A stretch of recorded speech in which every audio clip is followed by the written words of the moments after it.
I recording every day after the outbreak, hoping if I not make it, someone know that I was surviving, I was alive. I never thought silence could have weight. But up here, at 11,000 feet, it presses against my eardrums like the altitude itself. I'm talking into this recorder because if I don't hear a voice, even my own, I think I might forget what words sound like. It's been 4 months, maybe 5. The calendar I scratched into the wall of the common room says 147 days since everything went to hell, but I might have missed a few. Time gets slippery when you're alone. My name is David Garrett. I'm 29 years old, and I'm probably the last person alive in a 200-mile radius. Maybe more. Maybe I'm the last person alive, period. I don't let myself think about that too much. I'm at the Cascade Peak Atmospheric Research Station in the Northern Rockies. Before, we studied climate patterns, air quality, atmospheric composition. Boring stuff that mattered to about 6 people in the world. Now I'm just studying how to stay alive in a place that was never meant for long-term human habitation. The irony isn't lost on me. Let me back up. Let me tell you how I got stuck up here while the world died. It was early September when the news started trickling in. I say trickling because we didn't have great internet up here even on good days. Satellite connection, temperamental as hell, and we mainly used it for data uploads and the occasional email home. There were 5 of us stationed here for a 3-month rotation. Dr. Raymond Fletcher, the head researcher, 50-something and perpetually irritated. Angela Morris, an atmospheric chemist, mid-30s, always cold. Tom Bradford, equipment tech, probably 40, never talked much. Yuki Tanaka, data analyst, 26, usually glued to her laptop. And me, the grunt. The research assistant who did the actual climbing to fix instruments, the heavy lifting, the generator maintenance. Raymond got the first email that something was wrong. This was September 8th. I remember because it was Yuki's birthday, and Angela had smuggled up a small cake in her supply bag. We were in the common room, this cramped space with a kitchenette, a table, some chairs, and a wood stove that never quite heated the place enough. Raymond came in from the communications room, looking gray. "There's some kind of outbreak," he said. "Started in Central Africa, they think, but it's spreading." We didn't panic. Why would we? And we were 11,000 feet up a mountain in Montana. Outbreaks happened. Ebola, COVID, whatever. We'd be fine up here. By September 12th, the internet was spotty. We got fragments of news, riots in major cities, hospitals overwhelmed, something about people attacking each other, biting. The videos that loaded, when they loaded, showed chaos, screaming, blood, the kind of thing that looked fake, like a movie. Tom said it was probably blown out of proportion. Angela started rationing the sat phone batteries, just in case. September 15th, we lost internet completely. The satellite uplink just stopped. Raymond tried for 6 hours to get it back. Nothing. We had a radio, shortwave, but all we got was static and occasional fragments of voices speaking Portuguese, Russian, languages none of us knew well enough to understand. And the English language emergency broadcasts were worse. Phrases like, "Do not attempt to leave your homes," and "lethal force is authorized." And then, finally, just the emergency alert system tone playing on loop until it too went silent. September 18th. That's when we saw the smoke. You could see it from the observation deck, this covered platform on the east side of the station where we kept some of the instruments. Huge columns of black smoke rising from the valley. We were too far away to see the town of Ridgeline, our nearest supply point, population 2,400. But that's where the smoke was coming from.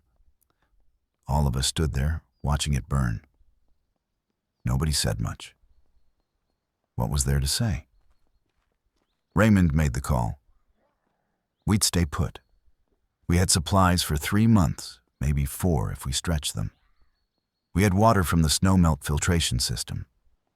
We had the solar panels and the backup generator. We'd wait it out.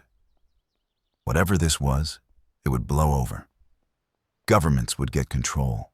We just had to sit tight. Tom wanted to hike down. He had a wife in Ridgeline, 2 kids. He packed his bag that night.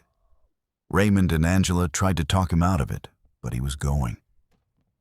I remember Yuki crying, asking him to stay, saying it wasn't safe. He left at dawn on September 19th.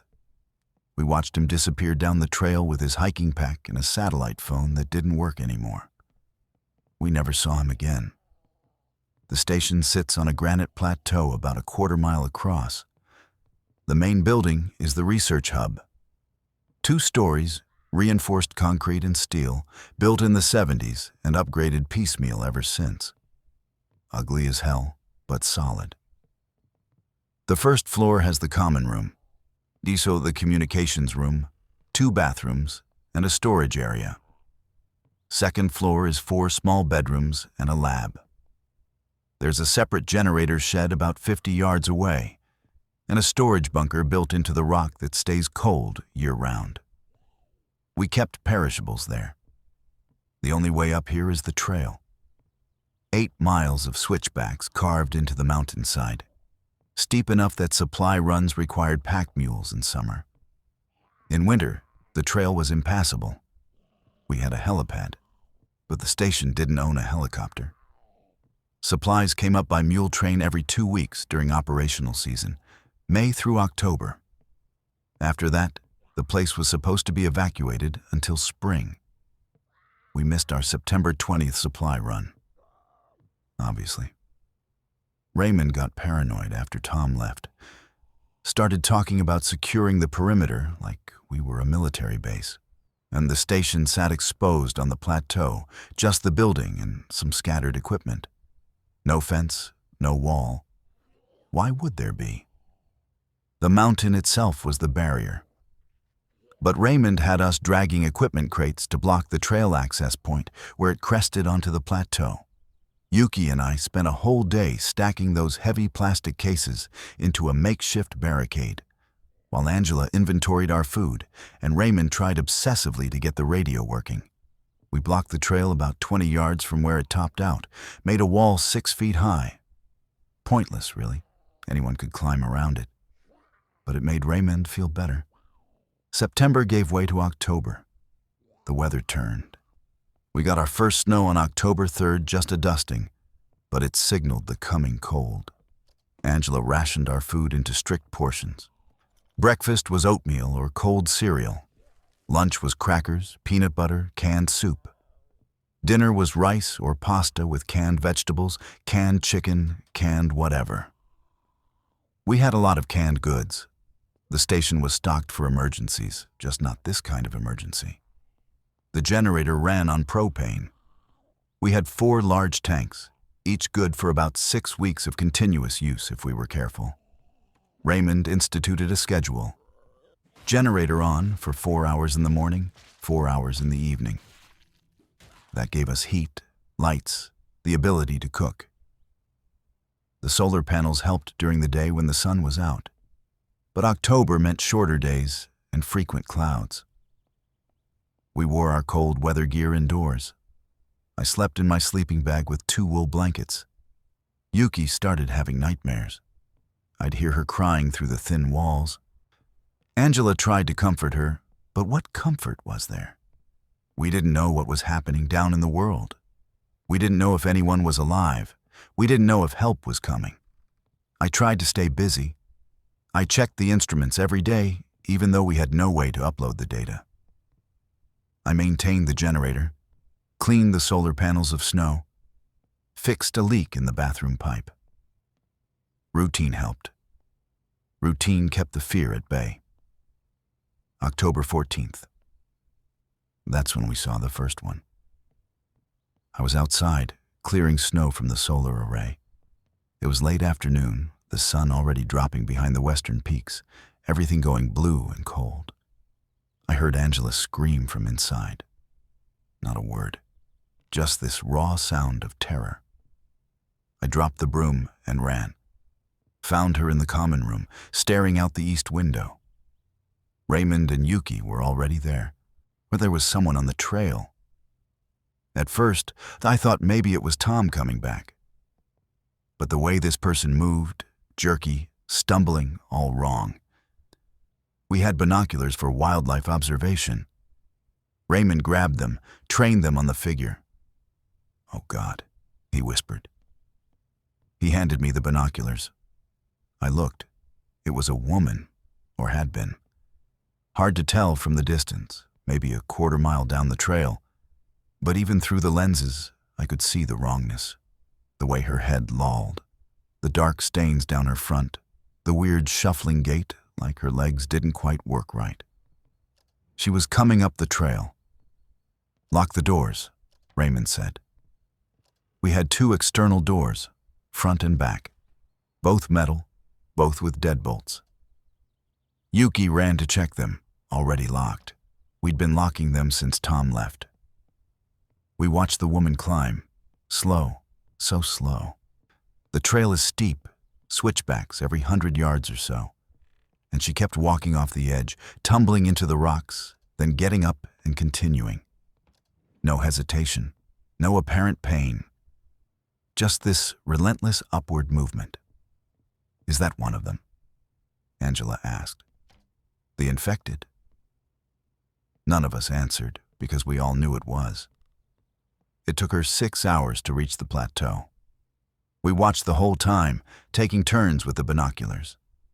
By then, it was full dark and we had the generator running, lights on inside. I wanted to cut the lights, hide, but Raymond said no. He wanted to see what she'd do. She crested the trail right at our makeshift barricade, stood there swaying. Even from inside the station, we were maybe 70 yards away. I could hear this sound she made, a wet, rattling wheeze. Not quite a moan. Worse, somehow. She walked into the barricade. Just walked right into it, pressing forward even as the stacked crates blocked her. She'd push, stumble back, push again. Her hand scraped at the plastic. After a few minutes, she started moving along the barricade, feeling her way like a blind thing. "She's looking for a way around," Yuki said. And she was. It took her 20 minutes of following the barricade to find the gap on the north side, where the terrain got too rocky for us to extend it. She squeezed through and onto the plateau. We killed the lights, stood in the dark watching her through the windows. She wandered. No direction, no purpose that I could see. She'd walk 15 feet, stop, turn, walk another way. That wheeze, constant. Sometimes she'd stop and just stand there, swaying. Once she fell, lay there for 5 minutes before getting up again. "She can't get in," Raymond said. "The doors are locked. She's not smart enough to try the handles." We tested that theory. Watched her bump against the side of the building, scrape along the concrete. She never tried the door, never even seemed to notice it was there. By midnight, she'd wandered to the far side of the plateau, near the drop-off. We thought maybe she'd walk right off, fall, solve our problem for us. But she turned away from the edge, aimless, and kept her staggering patrol. We went to bed in shifts, someone always watching. By morning, she was still out there, and she wasn't alone. 3 more had made it up during the night. 2 men, one in the shreds of a postal uniform, another woman in hiking gear. They wandered the plateau separately, occasionally bumping into each other, but showing no recognition, no interaction. Just 4 walking corpses shuffling through our home. "We need to leave," Angela said at breakfast. We were eating in the dark, rationing the generator time, speaking in whispers even though I don't think the things outside could hear us through the walls. "Leave to where?" Raymond countered. "Down the mountain? Into that? At least up here we have shelter, supplies, defensible position. We can't stay trapped in here forever. We don't have to. Winter's coming. They'll freeze. They have to. Organic tissue can't function at sub-zero temperatures." I wanted to believe him. I really did. More came over the following days. By October 20th, there were 12 of them wandering the plateau. We started to recognize patterns. They were drawn to sound. When the generator kicked on, they'd cluster near the generator shed, pressing against it. When we flushed a toilet, they'd gather on that side of the building. But they never tried to break in. They'd just press against the walls, scrape with their hands, make those awful wheezing sounds. Raymond theorized they were running on primitive brainstem function. No higher reasoning, just base drives. The infection, whatever it was, destroyed the frontal cortex, but left the motor functions intact. They could walk, could sense stimuli, but couldn't think, couldn't problem solve. "They're no threat," he said, "as long as we stay inside." Yuki wasn't convinced. Neither was I. But what choice did we have? The snow came heavier in late October. We got a storm that dumped 2 feet, and I watched through the window as the infected wandered through it, accumulating snow on their shoulders and heads like grotesque statues. They didn't seem to notice the cold, didn't seek shelter, just kept walking their endless, aimless routes. Our food situation was getting concerning. Angela redid the math. If we stretched everything, rationed hard, we had maybe 2 more months. After that, nothing. The storage bunker was half empty. We'd been up here since August, already eaten through a month and a half of supplies before everything collapsed. "The bunker down at the trail station," I said. "The emergency cache." There was a small shelter at the 4-mile mark on the trail, built for hikers caught in bad weather. The station kept an emergency supply cache there. MREs, water purification tablets, basic medical supplies.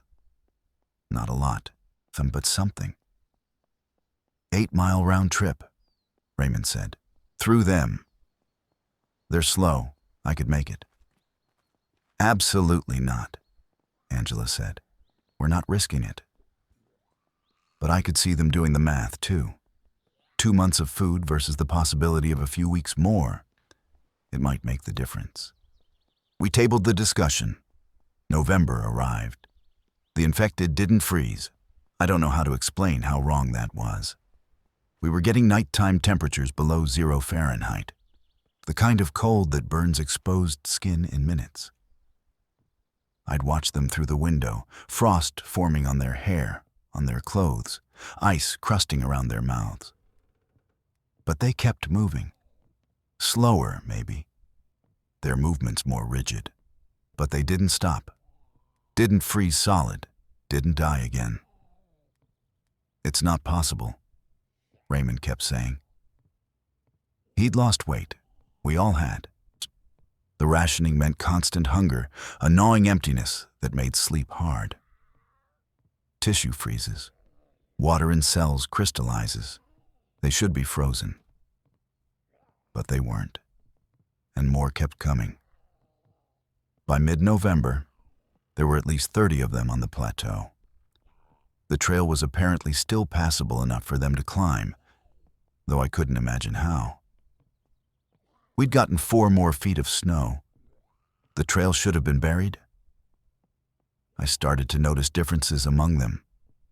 Most were slow, mindless, the classic shambling type. But a few moved faster, more purposeful.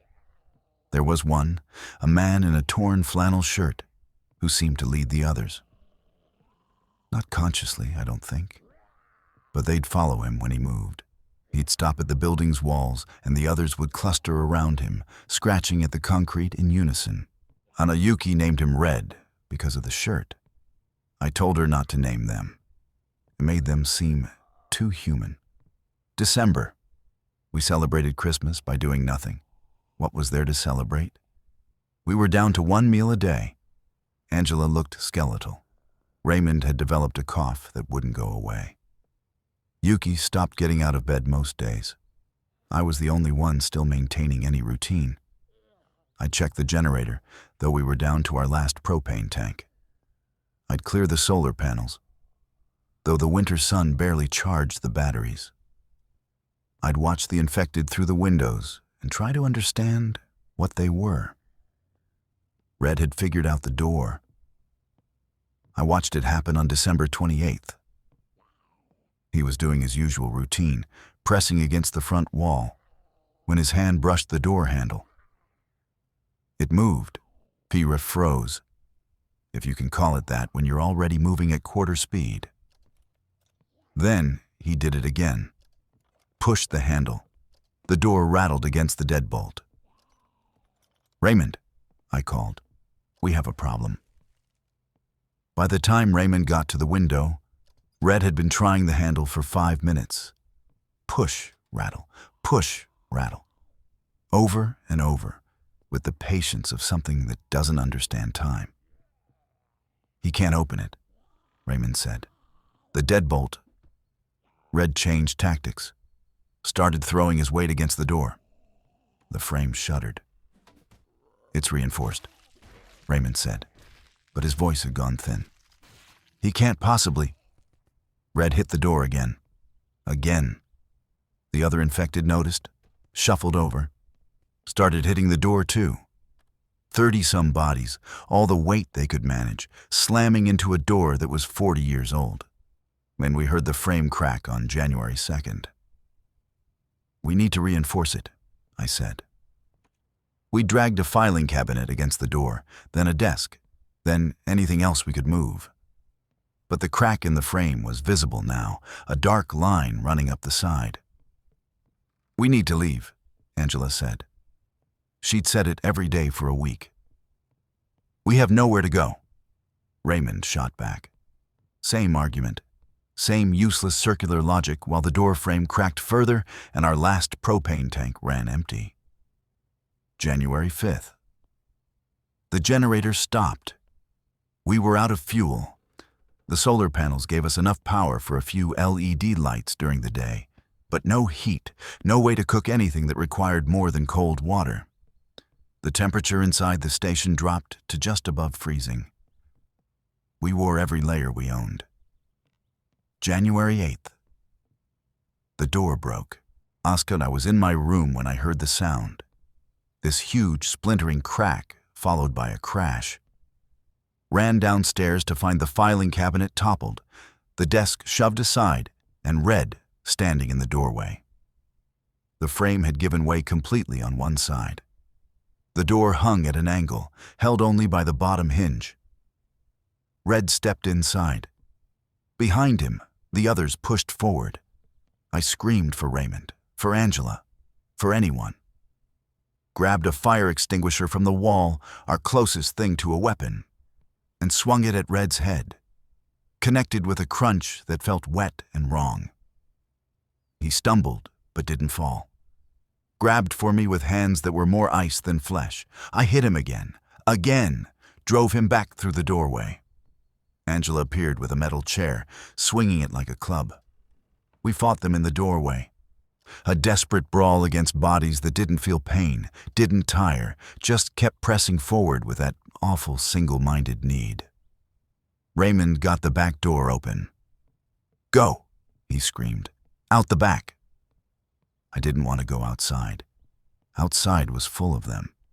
But inside wasn't safe anymore either. Yuki ran past me, coat half on, boots unlaced. Angela followed. Raymond shoved me toward the door. "Move," I moved.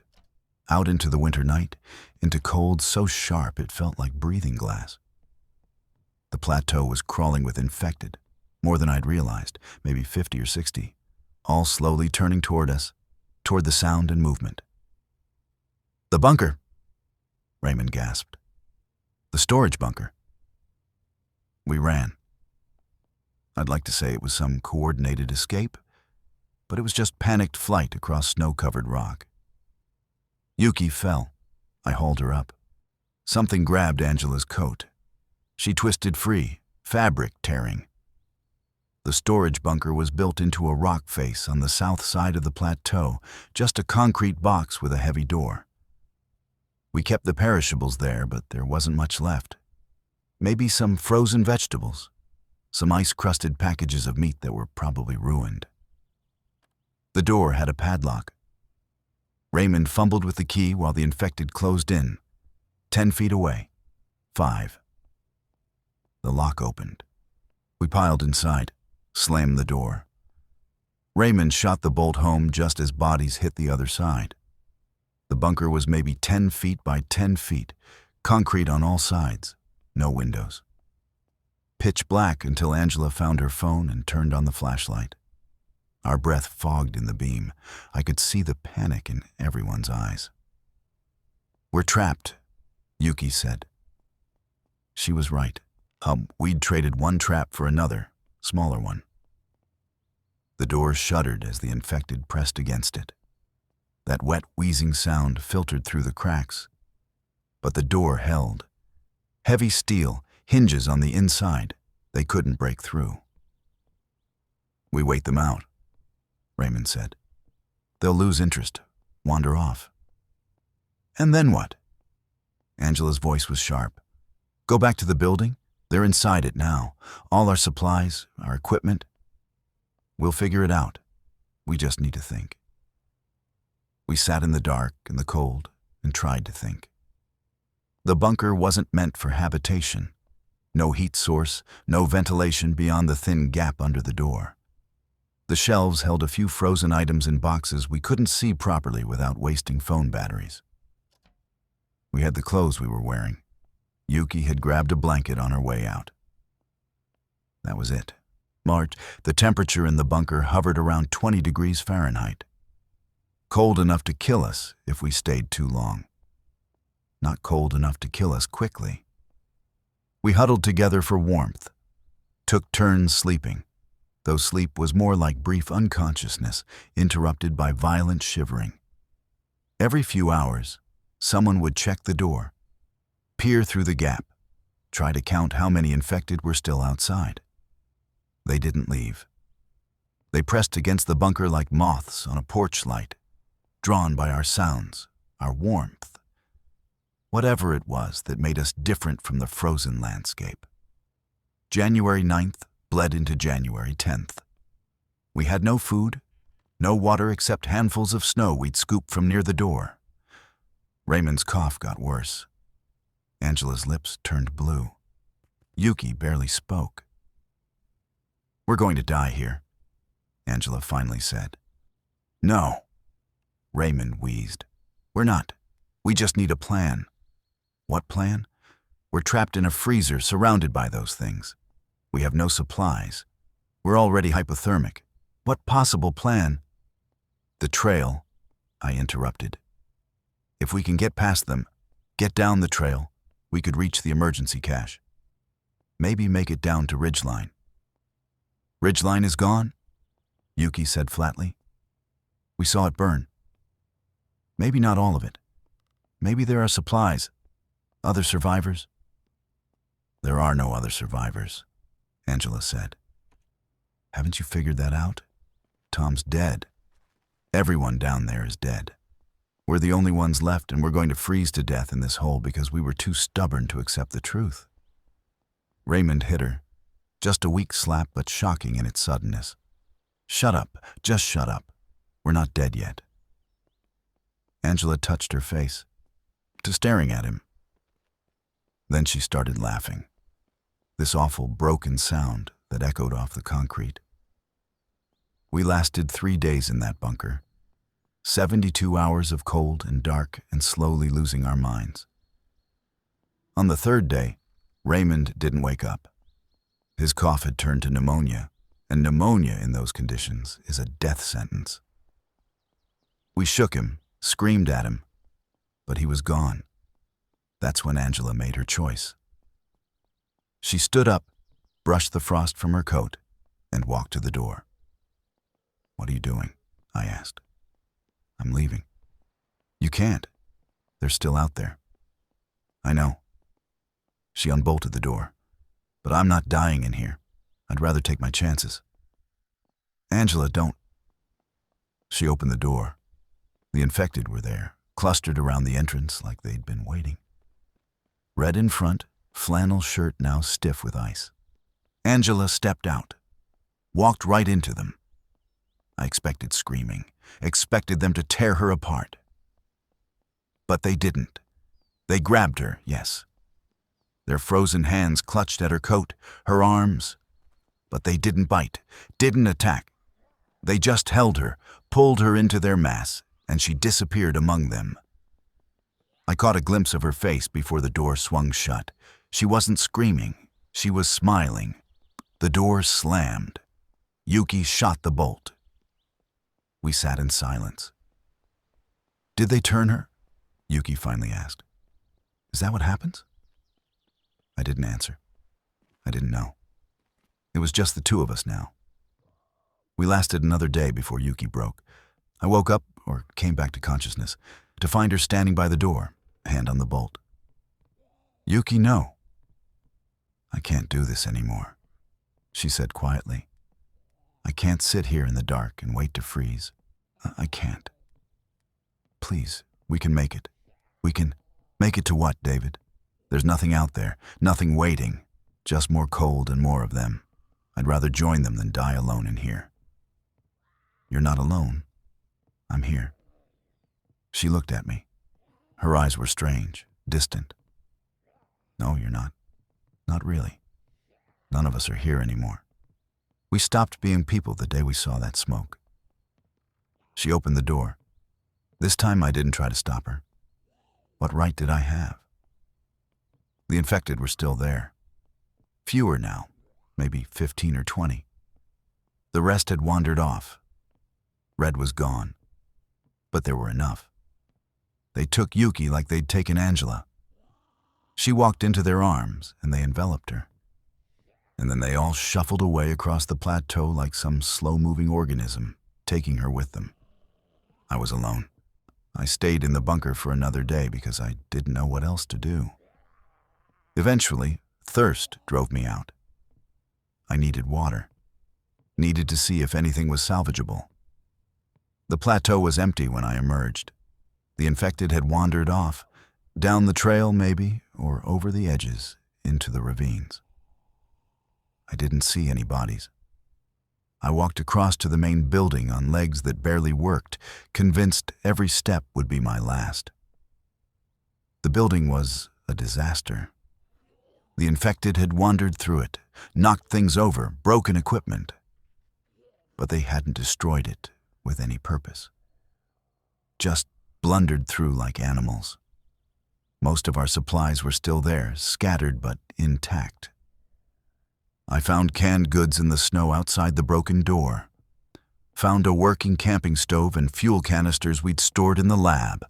Found blankets, coats, batteries. When I barricaded myself in the communications room on the second floor. Smallest room, easiest to heat with the camping stove. One window facing east. A desk, a chair, the radio equipment that didn't work. That was 4 months ago. Maybe 5. I lose track. I survive by scavenging what's left in the building, melting snow for water, rationing the canned goods down to ounces per day. I've lost probably 40 pounds. My gums bleed. I think I have scurvy, but I'm not sure. I found a medical textbook in one of the rooms, and I checked my symptoms, but there's not much I can do about it. The infected come and go. Sometimes the plateau is empty for days. Sometimes there are dozens. They never try the communications room. The door is solid and I keep quiet. I've learned their patterns. They're more active at night. They cluster near heat sources. They respond to sound. I think about Angela and Yuki sometimes. Wonder if they're still out there, wandering. Wonder if what they did was the brave thing and I'm the coward for staying alive. I've tried the radio every day for 4 months. Nothing but static and that awful emergency tone that still plays on some frequencies. I've tried to fix the satellite uplink, but I don't have Raymond's expertise. I'm just a research assistant who's good at climbing and fixing generators. I think about climbing down the trail. I think about it every day. But I've watched the infected navigate terrain that should be impossible. I've seen them climb slopes that would challenge an experienced hiker. Whatever they are, they're more capable than we thought. And I'm weak, so weak now. I don't think I'd make it a mile. So I stay here in my small room, 11,000 feet up, and I talk into this recorder, and I try to remember what it was like when the world made sense. The sun is setting now. I can see it through my window, the sky going purple and gold behind the peaks. It's beautiful. I'd forgotten how beautiful it could be. Tonight, I'll eat a quarter can of green beans and some crackers. I'll melt snow on the camping stove for water. I'll wrap myself in every blanket I have and try to sleep. Tomorrow, I'll do it again. And the day after that. That's the routine. That's survival. I just hope something finds me before I run out of reasons to keep going. The wind is picking up. I can hear it howling around the building, that high, lonely sound that used to scare me, but now feels almost comforting. At least it's a sound.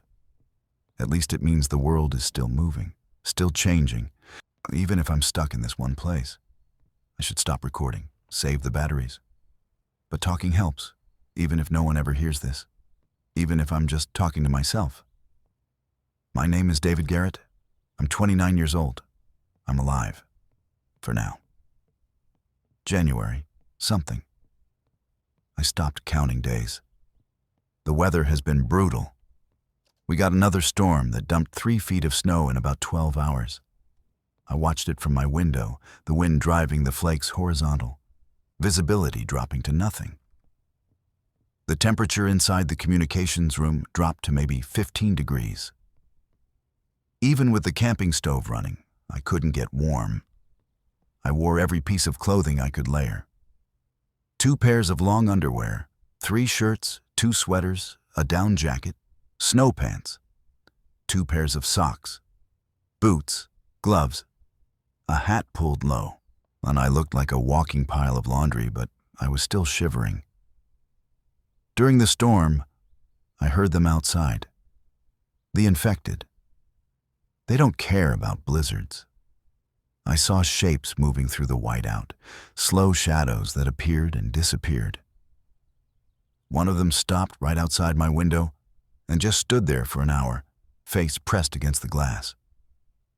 I sat very still at my desk, not moving, barely breathing, until it finally wandered away. I've noticed they're changing, getting worse, or maybe adapting. I don't know the right word. But they move differently now than they did in September.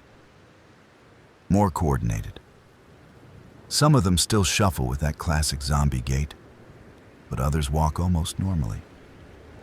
And they're starting to do things that seem impossible for mindless corpses. I watched one climb yesterday. There's a rocky outcrop on the north side of the plateau, maybe 20 feet high, nearly vertical. I watched an infected, looked like it had been a teenage boy, maybe 16 or 17, scale that rock face like it was nothing. No hesitation, no failed attempts. Just climbed straight up, hand over hand, and then stood at the top looking around. Looking for something. Looking for me, maybe. That scared me more than anything else I'd seen. Because climbing requires problem solving. Requires understanding 3-dimensional space, planning movements, coordinating limbs. That's not brainstem function. That's something more. I'm keeping the window covered now, hung a blanket over it. Can't risk them seeing light or movement inside. Food is getting critical. I did an inventory 2 days ago of everything I could find in the building. I forced myself to search every room, even though it meant leaving my safe space and creeping through halls that might have infected lurking in them. I found 7 cans of soup, various, 4 cans of green beans, 2 cans of corn, 1 can of peaches, dented, possibly compromised, 3 packages of instant oatmeal, a jar of peanut butter, mostly empty, 6 granola bars, a box of stale crackers, 3 ramen noodle packets, half a bag of rice. Found this in Angela's room, tucked under her bed. That's it. That's everything edible left in this entire station. If I'm generous with portions, which I can't afford to be, maybe 3 weeks of food, probably less. The storage bunker still has the frozen items we abandoned when we fled. But I can't get to it. I tried yesterday. It made it 10 feet from the building before I saw them. 5 infected clustered near the bunker, like they were waiting. I backed up slowly, and they didn't follow. But they didn't leave either. They know. Somehow they know that's important to me. I'm down to eating once every other day. 1 small meal, rationed carefully. The rest of the time I drink water and try not to think about food. It's hard.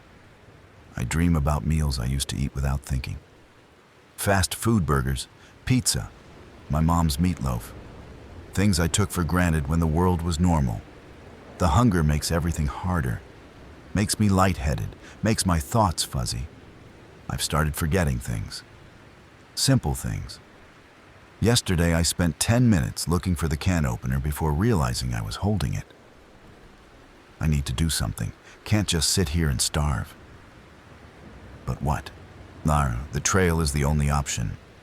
Down the mountain to the emergency cache at the 4-mile marker. If it's still there. If the infected haven't found it. If I can make it that far in my current condition. 8 miles round, trip through snow and ice, and who knows how many of those things. I'm going to die if I stay here. Might die if I try. At least trying gives me a chance. I'm going to attempt it tomorrow. Or the day after. When I have the strength. Need to plan it carefully. Pack what I can carry. Pick the right time. Need to survive. I put it off for another week. Kept finding excuses. The weather, my weakness. The infected presence on the plateau. But really, I was just scared. Fear is funny. You'd think after months of this, fear would become normal, something you could manage. But it gets worse. Sharper.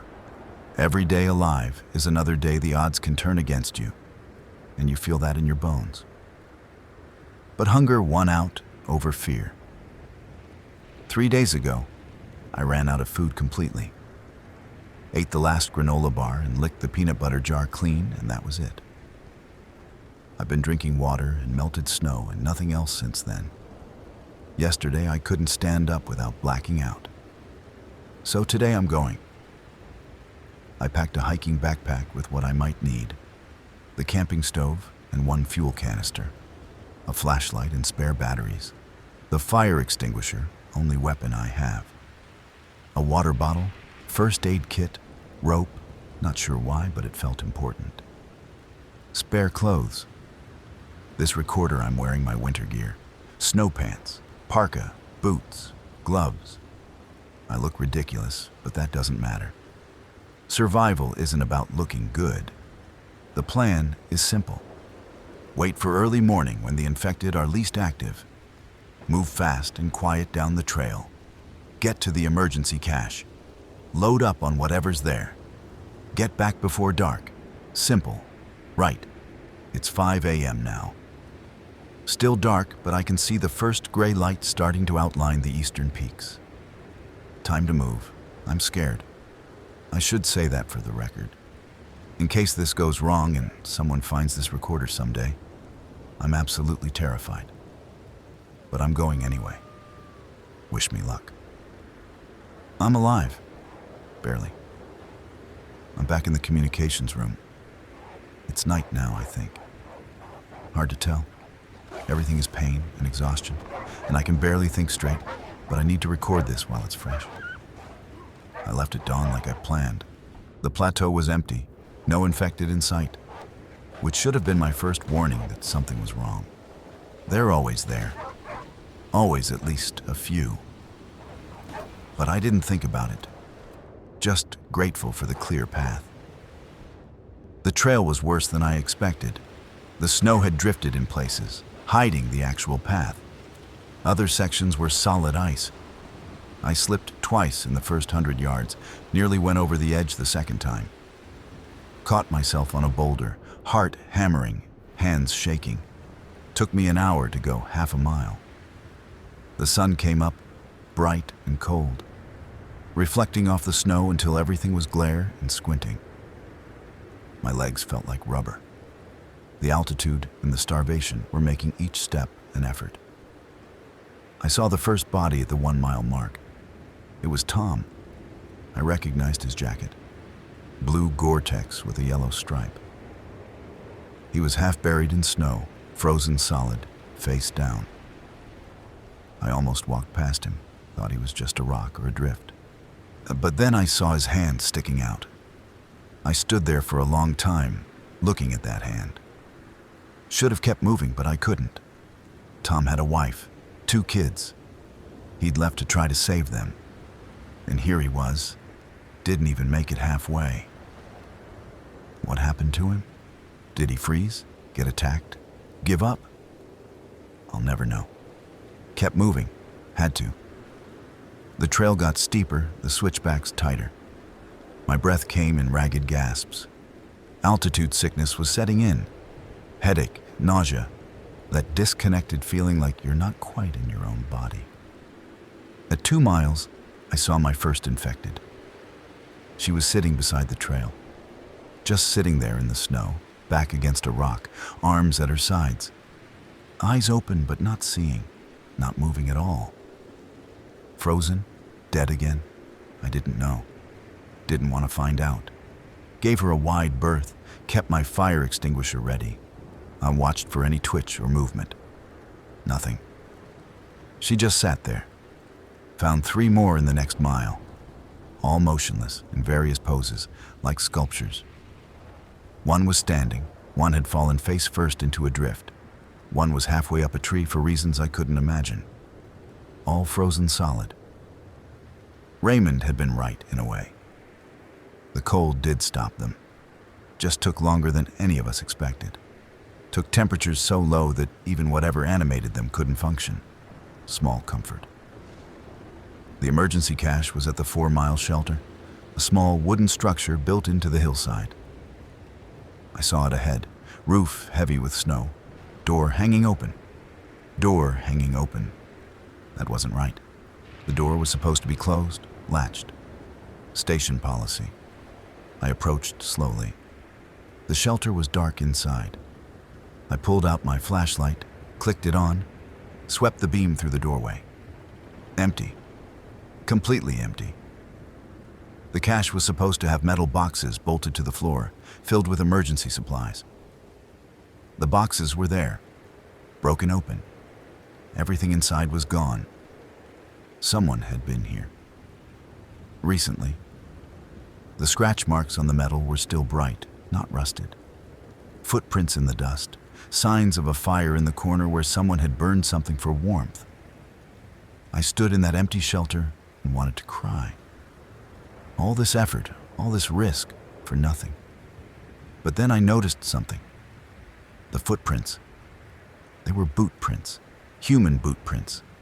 Fresh, I wasn't alone. That thought hit me like electricity. Someone else was alive. Someone had taken these supplies. Maybe they were still nearby. Maybe a sound behind me, a footstep. I spun around, fire extinguisher raised. Red stood in the doorway. The infected I'd thought we'd seen the last of.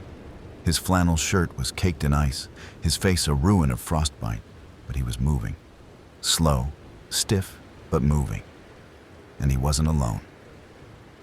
Behind him, 4 more infected shuffled into view.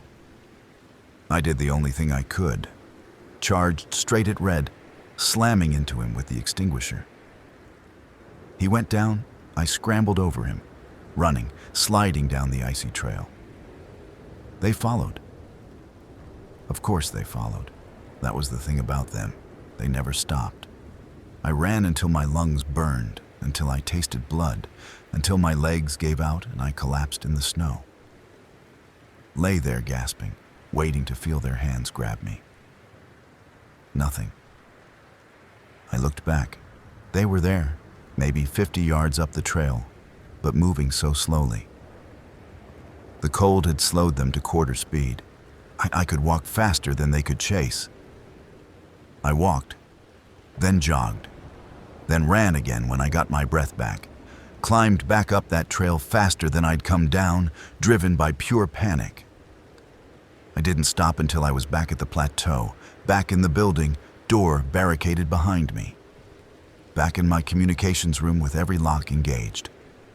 And now I'm here, recording this, trying to make sense of it. The food is gone. Someone took it. Someone human. Red and the others can still move despite the cold.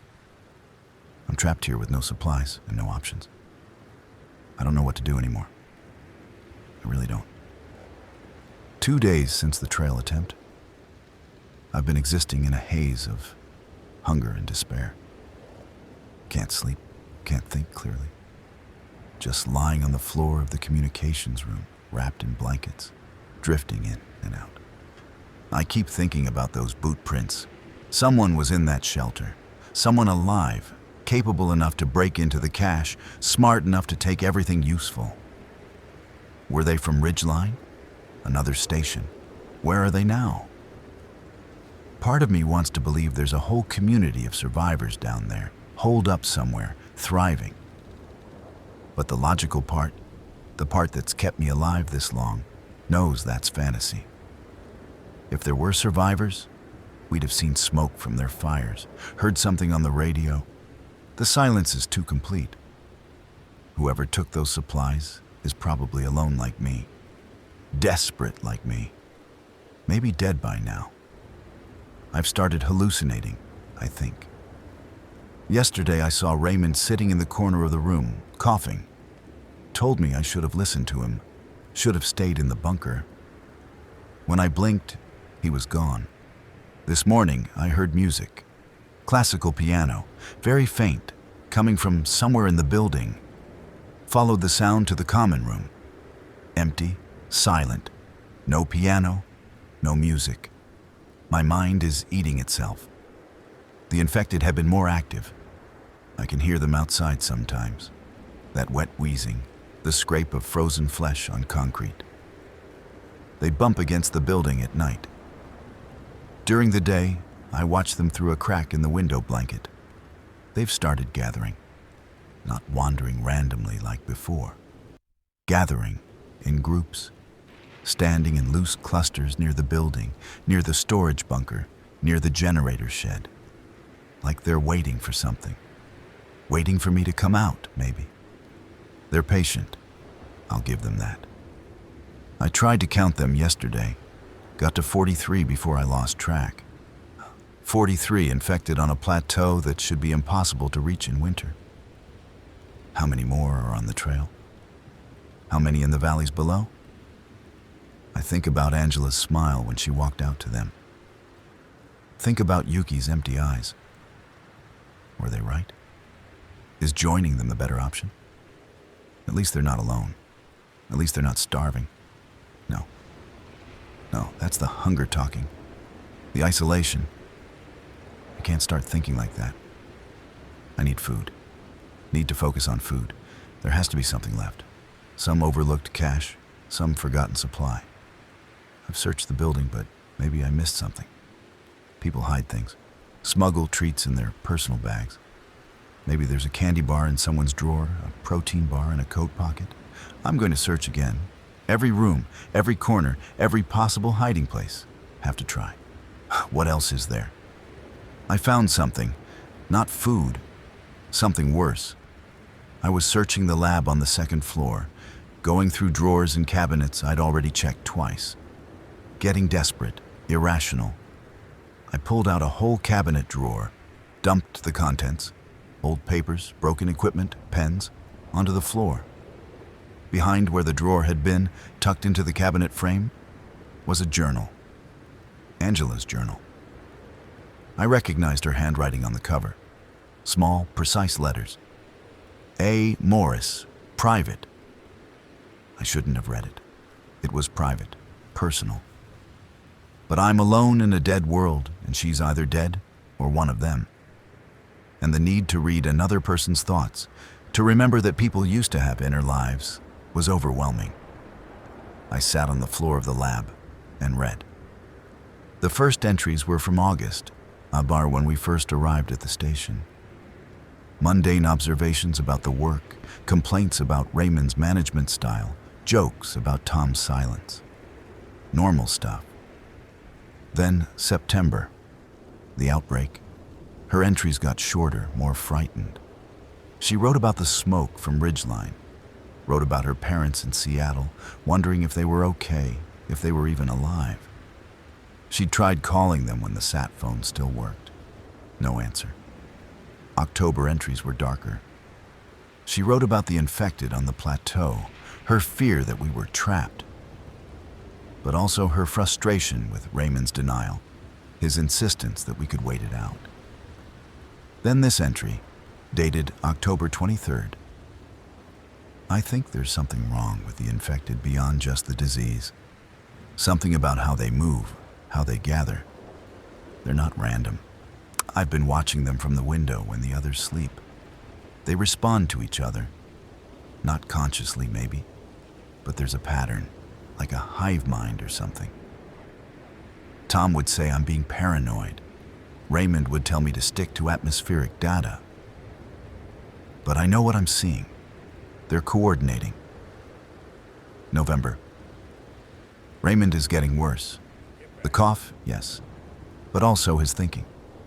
He's become obsessed with the idea that we can outlast them. Keeps saying winter will kill them. But I've done the math. I've looked at the way their bodies are responding to cold. Whatever is animating them isn't normal biology. It's something else. Something that doesn't follow the rules. December 15th. Yuki isn't eating. She pushes food around her plate but doesn't swallow. I confronted her yesterday and she broke down. December 28th, the day Red figured out the door. They're learning. I don't care what Raymond says. That thing in the flannel shirt is learning. It watched us go in and out of the building for weeks, and now it's figured out the door has a handle. What happens when they figure out how to work the handle? What happens when they learn to break windows? We can't stay here. We're going to die if we stay here. January 2nd, the day the door broke. The door is giving way. Raymond still insists we can reinforce it, but I can hear the frame splintering. I know how this ends. We run to the bunker, we freeze in the bunker, we die in the bunker. Unless... The next entry was the last one, thought January 5th, the day she walked out. I've been thinking about them, the infected, what they are, what they want. We assume they want to kill us, but I don't think that's right. I've never seen them feed on anyone. They grab, they hold, but they don't bite. Not really. It's like they want to spread the infection, but not through violence. Through contact? Through proximity? I don't know. But I've been thinking, what if it's not death? What if it's transformation? What if they're not dead at all, but changed into something else? Something that doesn't feel cold or hunger or fear? What if they're free? I'm going to find out. I'd rather know than spend another day freezing and starving in that hole while Raymond coughs himself to death and Yuki wastes away. And I'm going to walk out there and I'm going to let them take me, and I'm going to see what's on the other side. If this is the last thing I write, I want whoever finds this to know. I wasn't brave. I was terrified. But I was also curious. And maybe that's the same thing. A.M. I sat there, holding that journal for a long time. reading that last entry over and over. What if they're not dead at all, but changed? What if they're free? Was Angela right? Is that what happened to her and Yuki? Did they get transformed into something that doesn't suffer? Or was it just the desperate rationalization of someone who'd run out of hope? I don't know. I don't know anything anymore. But I keep thinking about her smile. The way she looked almost peaceful when she walked out into their arms. I found a can of beans today, behind the water heater in the downstairs bathroom, rolled into the corner.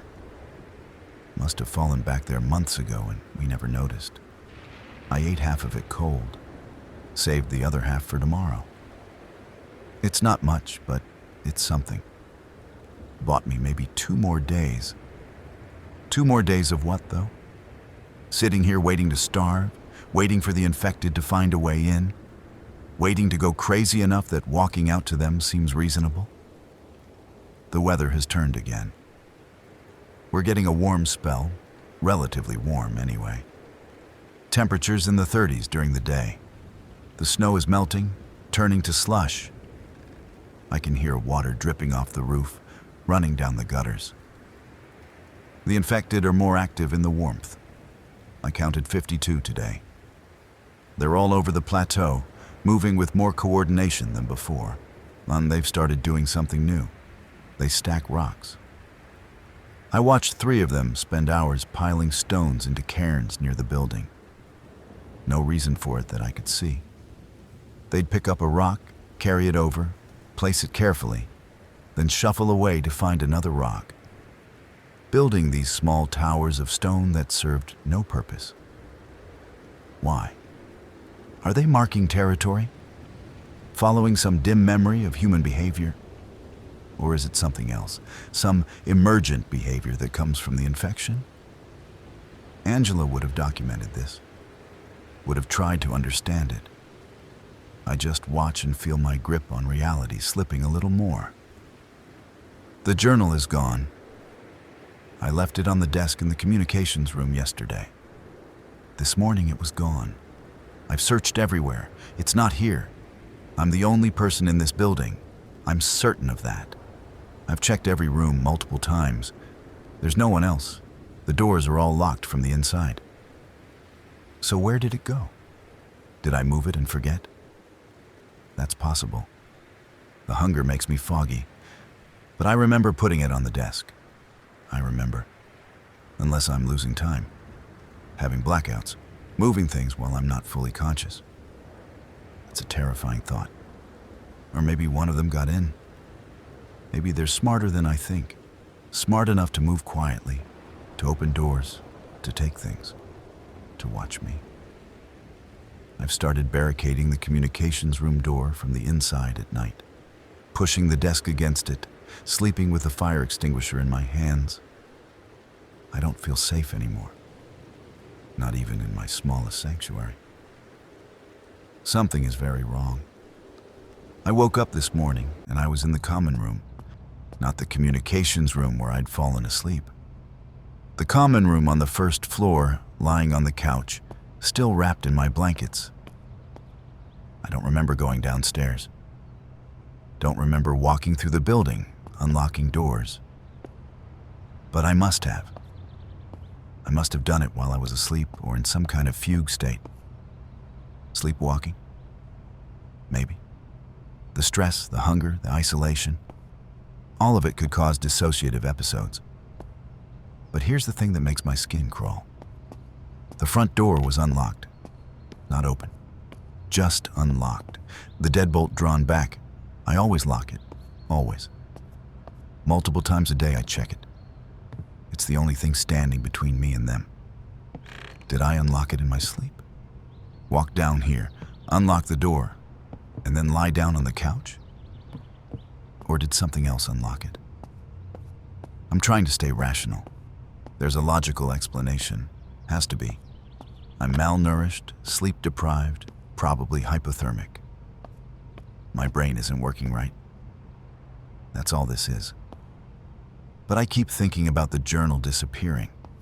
about the boot prints in the shelter, about how the infected had been changing, learning, becoming more than they were. What if one of them can open doors now? What if they're testing the building while I sleep, learning its layout, waiting for the right moment? I'm not sleeping tonight. Can't risk it. I'll stay awake, stay alert. Make sure nothing gets in. Make sure I don't go wandering again. 3 days. I've been awake for 3 days. Can't sleep. Too dangerous. Every time I start to drift off, I jerk awake, convinced I hear footsteps, voices, breathing. The exhaustion is its own kind of torture. Worse than the hunger now. My eyes burn. My thoughts loop and spiral. I see movement in my peripheral vision that isn't there.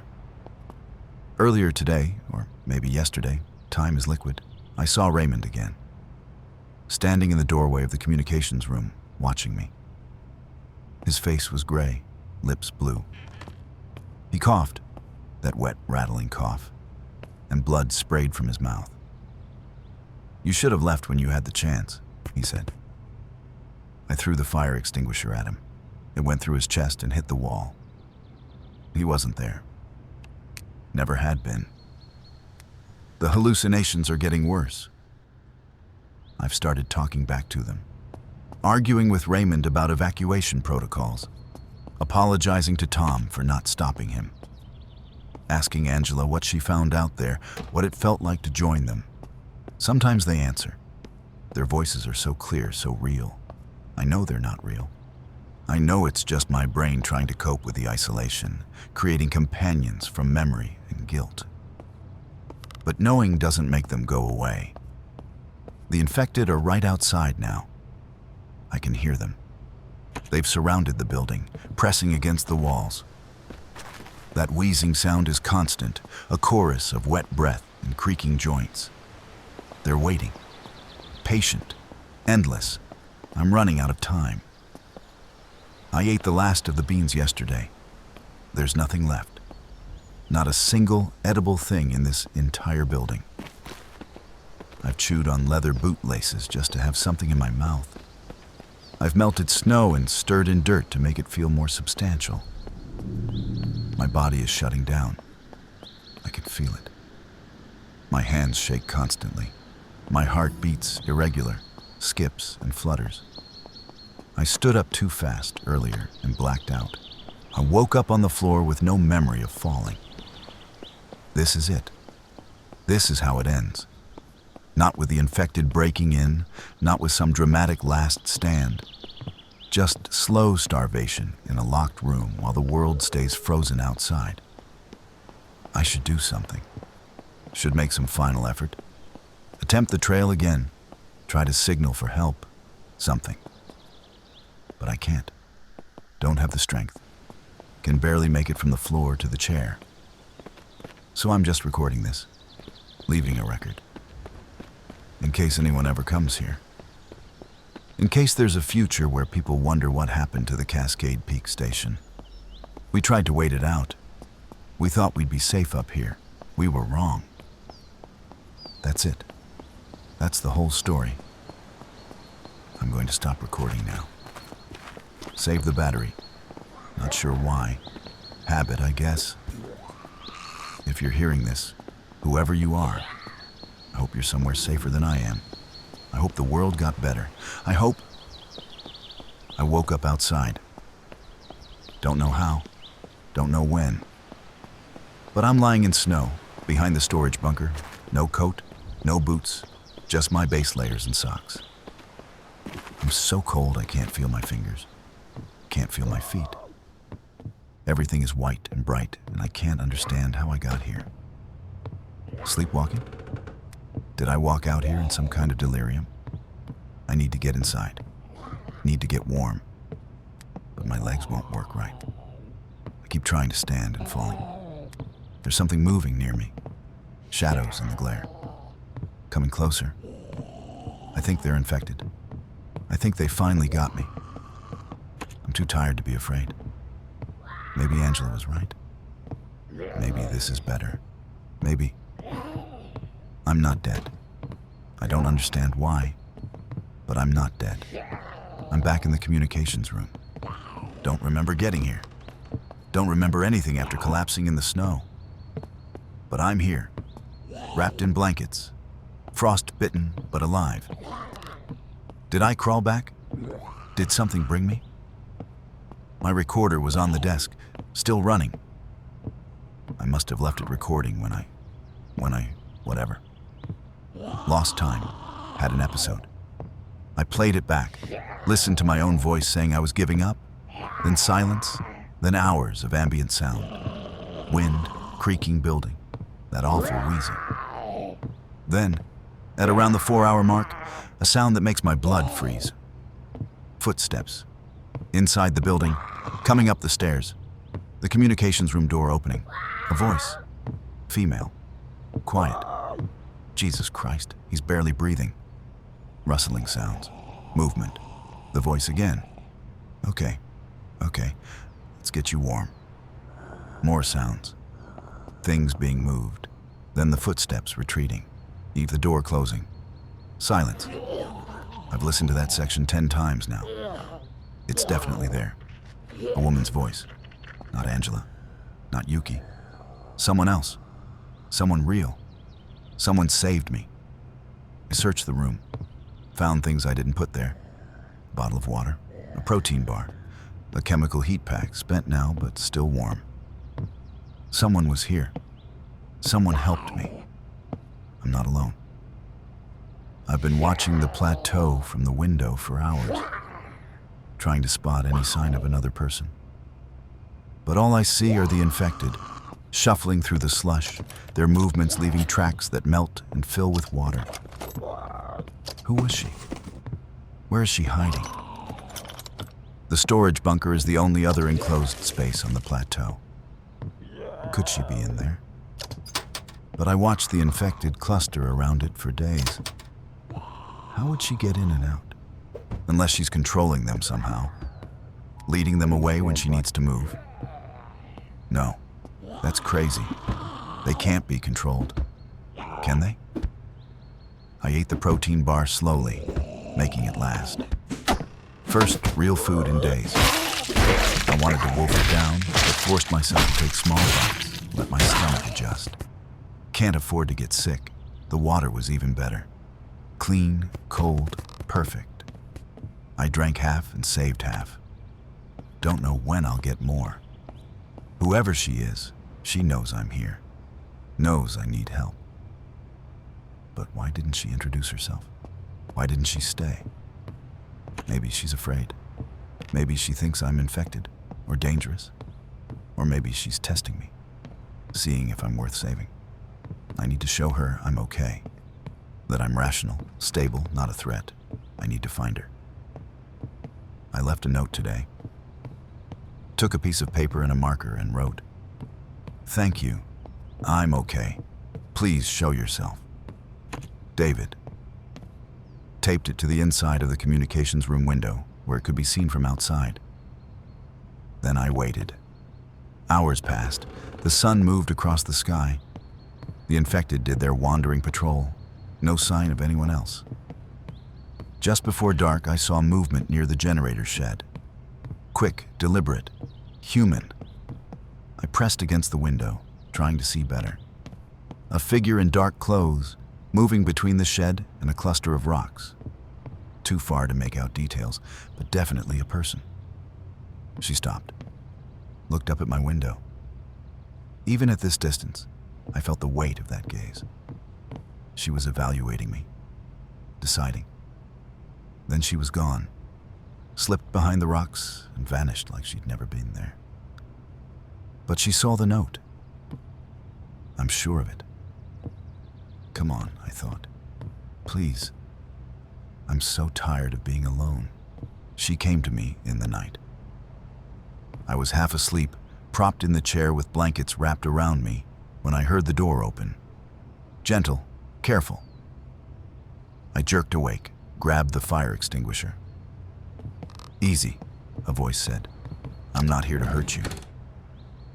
The beam of a flashlight crossed the room, not aimed at my face, but low, showing her boots. her legs, giving me a chance to see her without blinding me. She stood in the doorway, hands visible, posture non-threatening. Maybe 40 years old, lean, weathered face. Short, dark hair under a wool cap. Practical clothing, layers of fleece and Gore-Tex, good boots. She looked capable. Looked like someone who'd survived. "Who are you?" I managed to croak. "Jennifer. Jennifer Walsh. I was a ranger at Ridgeline before everything." "How long have you been here?" "At the station?" About 2 weeks. "On the mountain?" "Since October." She took a step into the room. I noticed she moved with a slight limp. "I saw you trying to get to the emergency cache," she continued. "Watched you run from the infected on the trail. Figured you'd come back here. Been keeping an eye out. You took the supplies. From the cache." "Yeah, sorry about that. Needed them to survive." No apology in her voice, just statement of fact. "Why didn't you approach me before?" She studied me for a moment. "Had to make sure you were stable, that you weren't infected, that you weren't..." She paused. "That you weren't too far gone. Mentally? Am I? Too far gone? Jury's still out." A hint of a smile. "But you're alive. That counts for something." She pulled a small pack off her shoulder, set it on the desk. "Brought you some things. Real food. Medicine, water purification tablets. Should help you get your strength back." I stared at the pack like it was a mirage. "Why are you helping me?" Jennifer shrugged. "Why not? World's fucked enough without letting the last few people die when I can help." "Last few people?" "Far as I can tell. Haven't seen another living human in 3 months besides you." The enormity of that settled over me. Just us. 2 people on a frozen mountain while the world below was full of the dead. "Where are you staying?" I asked. "Around." I moved between spots. "Safer that way." "The infected?" "I've learned how to avoid them. They're predictable if you watch them long enough. They have patterns."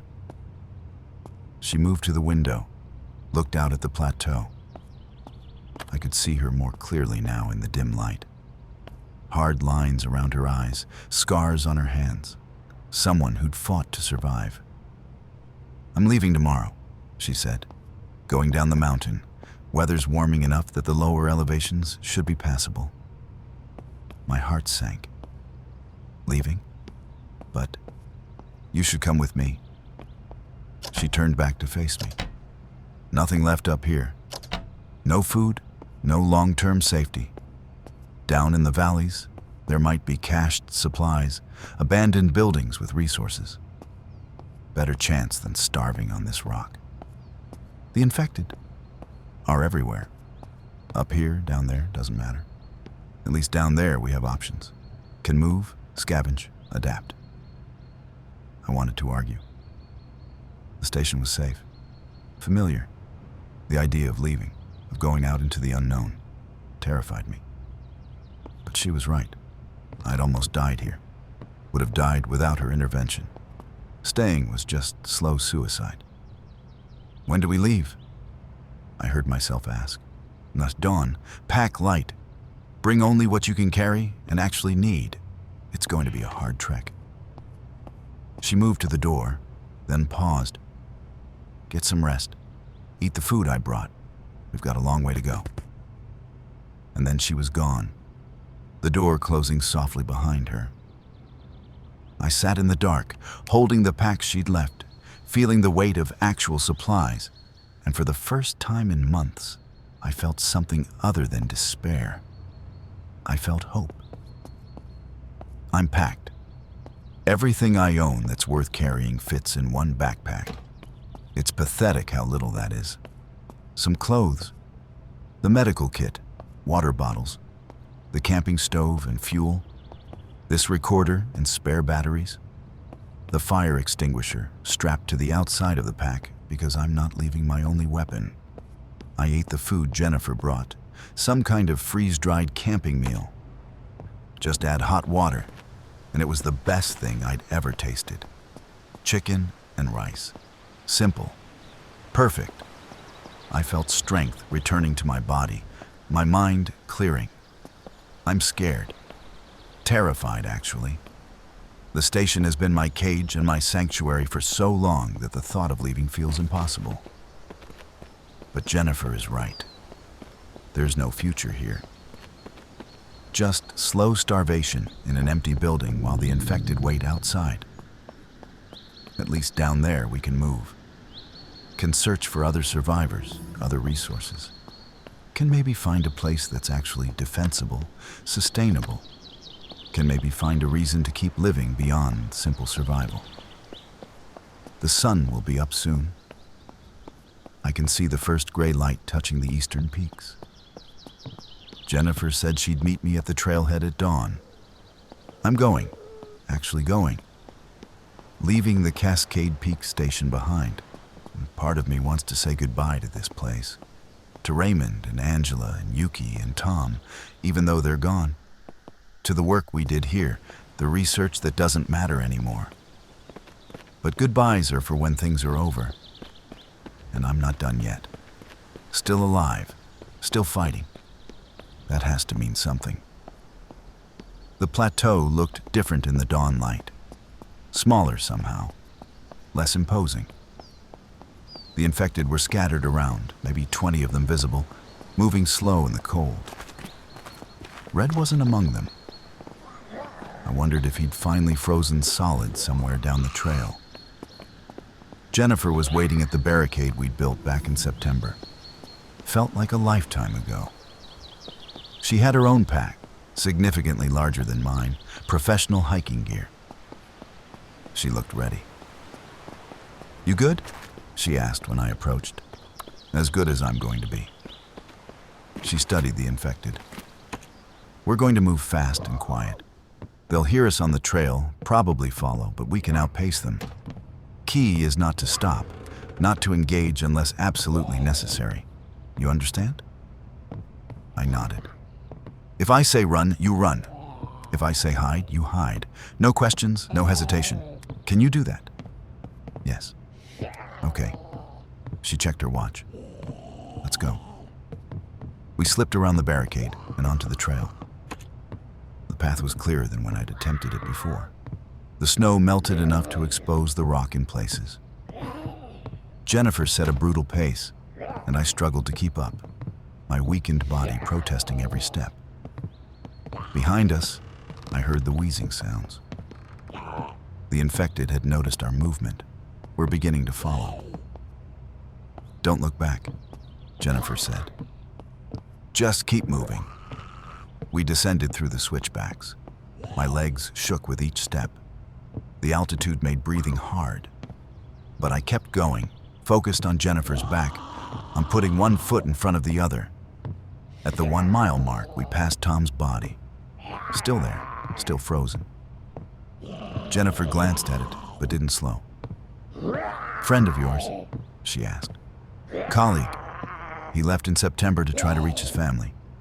"Sorry." We kept moving. The trail got worse as we descended. Ice, loose rocks, sections where the path had partially collapsed. Jennifer navigated it with the ease of someone who'd done this many times. I slipped, caught myself, slipped again. At 2 miles, we stopped briefly. Jennifer pulled out a water bottle, handed it to me. "Drink. Stay hydrated." I drank, hands shaking. Looked back up the trail, and I could see them coming. 5, 6, maybe more infected, following our path with that relentless patience. "They'll follow us all the way down," Jennifer said. "But we're faster. As long as we keep moving, we're fine. And when we get to the bottom, then we adapt." We continued, 3 miles, 4. The shelter where I'd found the empty cache came into view. Jennifer led me past it without stopping. "There's nothing there," she said. "I know. I checked." I meant really nothing. I cleared it out weeks ago. Everything useful is already cached at my base camp. Base camp. You'll see. We reached the 5-mile marker as the sun hit its peak. The valley spread below us, and I could see ridgeline for the first time since the smoke. Please stand by. The town was gone. Not burning anymore. Just gone. Collapsed buildings, empty streets, no sign of life. The infection had swept through and left nothing but ruins. Jesus, I went. Yeah. Jennifer's voice was flat. That's what it looks like everywhere. Every town, every city. I've scouted a 30-mile radius. It's all the same. No survivors. Not that I've found. You're the first living person I've seen since December. The weight of that settled on me. Just us. Possibly just us for hundreds of miles. We descended further. 6 miles. 7. My legs were jelly, my lungs burning. But the valley was getting closer, the air getting thicker, and each step down felt like progress. At the 7-mile mark, Jennifer led me off the trail. A smaller path, barely visible, cutting through the rocks. This way, the infected won't follow. They stick to the main trail. We climbed over boulders. He squeezed through narrow gaps. My pack caught on rocks. I scraped my hands raw, but I followed. And then we were there. Jennifer's base camp was a cave. Natural formation, maybe 30 feet deep, hidden behind a rock fall that made it invisible from the trail. Inside, she'd set up a remarkably organized living space. Sleeping bag, camping stove, water filtration system, stacks of supplies, food, medicine, tools, a small library of books, even a solar charger for electronics. "Welcome home," she said. "Such as it is." I stood at the cave entrance, looking at the evidence of months of careful scavenging, planning, surviving. This woman had done what Raymond couldn't, what I couldn't.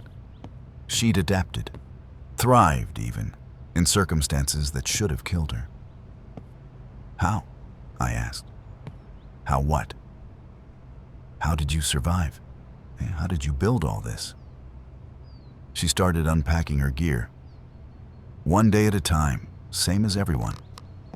I had advantages, ranger training, knowledge of the area, camping skills. And I got lucky. Found a sporting goods store in Ridgeline that was mostly intact before the infected got too thick. Grabbed what I could, made multiple trips, built the cache. "You went into Ridgeline? With all of them there?" "Had to. Needed supplies." She said it like it was nothing. Like walking into a town full of infected was just a practical necessity. I sank down on a rock, exhausted. My whole body hurt. But we'd made it.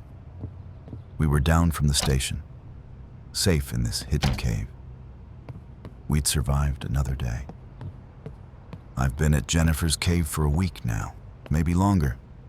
The days blend together when you're in survival mode. She's taught me things. How to move quietly, how to read the infected's patterns, how to scavenge efficiently. She's ex-military, it turns out. Marines. 2 tours overseas before she came home and became a park ranger. All that training kicked in when the world ended. I asked her once why she stayed in this area. Why not head for a city, a military base, somewhere that might have organized survivors? "Cities are death traps," she said. "Too many infected, too many choke points. Military bases were the first places to fall, concentrated populations, close quarters for the infection to spread. Here, in the mountains, there's space, resources, defense. But you're alone. Was alone. Now there's you." It's strange, having another person around. After months of isolation, I'd almost forgotten how to interact, how to have conversations that aren't just talking to myself or hallucinations. Jennifer is practical, blunt. She doesn't waste words, doesn't engage in speculation or philosophy. She focuses on the immediate. What we need, how we'll get it, what the threats are. But sometimes, late at night when we're sitting by the small fire, she'll talk about before. Her daughter, who was away at college when everything collapsed, how she tried to reach her, made it as far as the highway before the infected blocked the road. How she had to turn back, knowing she'd never see her again. She doesn't cry when she tells these stories, just states the facts. But I hear the pain underneath. We've made some scavenging runs together. There's a gas station about 3 miles east that Jennifer had already partially cleared. We went back and got the rest. Bottled water, canned goods, a first aid kit that was mostly intact. Saw maybe a dozen infected on the way, but avoided them easily. They're slower down here in the valley. The warmer temperature helps us, but also helps them stay mobile. It's a trade-off. Yesterday, Jennifer taught me how to set snares. Small game, rabbits, squirrels, still exists in the area. If we can supplement our stored food with fresh protein, we can last longer. I caught my first rabbit this morning. Felt sick killing it, skinning it, but hunger overrides squeamishness. We cooked it over the fire, and it tasted better than anything from a can. This is survival now, not waiting to be rescued, not holding out for civilization to rebuild, just living day to day, finding food and water and shelter, avoiding the dead things that used to be people. Or it's not much of a life, but it's life. We found another survivor today. Jennifer and I were scouting a farmhouse about 5 miles south of the cave, looking for preserved food in the cellar. The house had been ransacked. Looked like someone had lived there after the outbreak, then abandoned it. We were searching the ruins when we heard a sound from the barn. Jennifer signaled me to stop. We both went silent, listening. The sound again. A cough, wet and painful. Someone was in the barn. We approached carefully. Jennifer had a hunting knife she'd found. I had my fire extinguisher, which seemed pathetic as a weapon, but was all I had. The barn doors were partially open. Inside, lying in the hay, was a man. 50s, maybe. Emaciated. Feverish. His leg was wrapped in bloody bandages.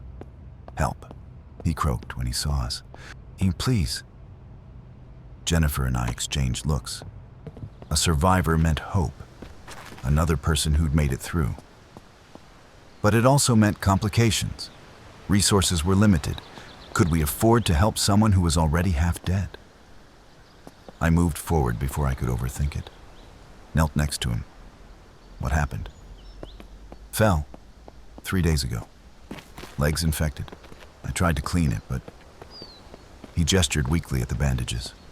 I unwrapped them carefully. The wound underneath was bad. Deep gash, swollen, red streaks radiating from it. Definitely infected. Without antibiotics, he'd be dead in days. "We have medicine at our camp," I said. "We can help?" Jennifer grabbed my arm. "David, a word." We stepped outside. She kept her voice low, but her tone was hard. "We can't take him. He'll die if we leave him. He'll probably die anyway. That wound needs antibiotics we don't have. Surgery we can't perform. All we'd be doing is wasting our resources and taking on dead weight. We can't just leave him." "Yes, we can. This is survival, David. Hard choices. We save ourselves first." I looked back at the barn, at the dying man inside. Thought about how I'd been dying not that long ago. How Jennifer had saved me when she could have left me to freeze. "You helped me," I said. "That was different. You were salvageable. He's not. We don't know that." "Yes, we do." She met my eyes. "I've seen wounds like that before. Overseas. Even with a full medical team, his chances would be maybe 50-50. Here, 0. So we just leave him to die alone? That's exactly what we do. She started walking away. You coming? I stood there, torn, as the practical part of my brain knew she was right. The human part couldn't accept it. I went back into the barn. What's your name? I asked the man. Martin. Martin Cross. I'm David. Listen, Martin, we're going to get you somewhere safer, okay? Get you cleaned up, give you medicine, you're going to be fine. His eyes filled with tears. Thank you. God, thank you. Jennifer was waiting outside, arms crossed. You're making a mistake. Maybe, but it's my mistake to make. Fine. You want to play savior? You carry him. You use your food rations for him. And when he dies anyway, you live with it. Deal. We fashioned a stretcher from barn wood and rope. Got Martin onto it. He screamed when we moved him. The pain, obviously intense. But we got him stabilized and started the long trek back to the cave. And it took us 4 hours to make a journey that usually took 1. Martin was heavy, awkward to carry. We had to stop frequently to rest. Twice we saw infected and had to hide, praying Martin wouldn't groan and give us away. But we made it. Got him into the cave, laid him on my sleeping bag, gave him water and painkillers from our medical kit. Jennifer cleaned and rebandaged his leg without a word. Professional, efficient, but I could see the anger in her movements. That night, after Martin had passed out from exhaustion and pain, she confronted me. You're soft, she said. Weak. That's going to get you killed. Maybe. Or maybe staying human is what keeps us from becoming like them. She laughed bitterly. Staying human? Look around, David. There is no human anymore. There's just survivors and corpses. Well, and the only difference between them is whether you're willing to do what it takes. And what does it take? Everything. Every last piece of who you used to be. Every moral, every kindness, every bit of compassion. You shed it all, and you become a machine focused on one thing, staying alive. I can't live like that. Then you won't live long. She turned away, pulled her sleeping bag to the far side of the cave. I'll stay until Martin dies. After that, I'm moving on. You can come or stay, your choice. Martin lasted 6 days. We did everything we could. Changed his bandages, gave him antibiotics Jennifer had in her supplies, kept him hydrated. But the infection was too deep, too advanced. On the 6th day, the fever spiked. He became delirious, talking to people who weren't there, his wife, his son. He'd cry out for them, reaching for phantoms. That night, he died. Jennifer was right. We'd wasted resources, time, energy on someone who was beyond saving. But I'd also given a dying man comfort in his last days. Made sure he wasn't alone at the end. That had to count for something. We buried him outside the cave, in a small clearing. Jennifer didn't help, just watched from the entrance as I dug the grave with a folding shovel. Feel better? She asked when I was done. No, but I feel human. She didn't respond, just went back inside. That night, I expected her to leave, to pack up and disappear like she'd threatened. But when I woke, she was still there, sitting by the fire, staring into the flames. I had a daughter, she said without looking at me. Emma, 20 years old, smart, beautiful, studying environmental science at UC Boulder. I told you I tried to reach her, tried to get there when everything started. What I didn't tell you is that I made it. Made it all the way to Boulder, found the campus, found her dorm. She paused. I waited. She was there, in her room. But she wasn't Emma anymore. She was one of them, standing at the window, just staring out at nothing. I stood outside her door for an hour, trying to decide what to do. Put her down? Try to reach whatever was left of her? In the end, I just left, closed the door, and walked away. Jennifer, I'm not soft anymore, David. Can't afford to be. But watching you with Martin, seeing you try to save him even when it was hopeless, it reminded me that I used to be someone who would have done the same thing before. She finally looked at me. I'm not leaving. Not yet. We'll figure this out together. But you need to understand. Next time, when I say someone can't be saved, you listen. Because there won't always be enough supplies, or time, or luck to waste on lost causes. Deal? Deal. She nodded. Get some sleep. Tomorrow we're going to scout further south. There's a town about 15 miles away. Might have resources we can use. I lay down in my sleeping bag, exhausted. Outside, the wind howled through the rocks. Somewhere in the distance, I heard the wet wheezing of the infected. But here in the cave, with another person keeping watch, I felt safer than I had in months. Maybe we could make this work. Maybe survival didn't have to mean losing everything that made us human. Maybe. The town, 15 miles south, was called Pine Rest. Population 800 before the outbreak. Now it's a graveyard. We approached carefully, men watching for movement. The main street was littered with debris, overturned cars, broken windows, bodies frozen in the street. The infected here moved slowly, aimlessly, maybe 30 of them visible. We need to be smart about this, Jennifer whispered. We were crouched behind an abandoned truck at the town's edge. Target the pharmacy first, then the grocery store if it's accessible. In and out, minimal noise. The pharmacy was on the corner of Main and First. We watched the infected patterns for 20 minutes, noting their routes, their timing.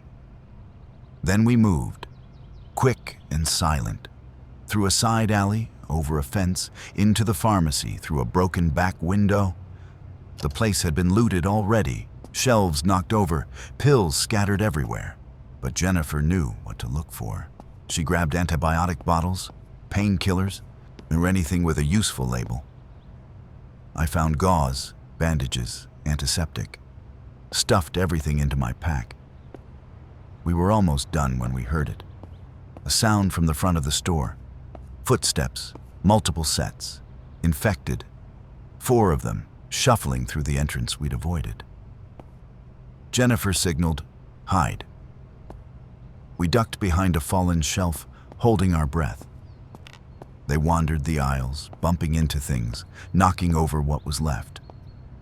One came within 3 feet of us. I could smell it, the rot, the wrong scent of something that should be dead, but isn't. It stood there, swaying. I was certain it would notice us, would reach down and grab us. But after a minute, it wandered away, following the others deeper into the store. We slipped out the back window, moved to the next building, a hardware store. We grabbed tools, a hatchet, rope, duct tape, us batteries, practical items we could use. Then to the grocery store. The front was blocked by collapsed shelving, but there was a loading dock in back. We climbed up, forced the door. Inside was dark.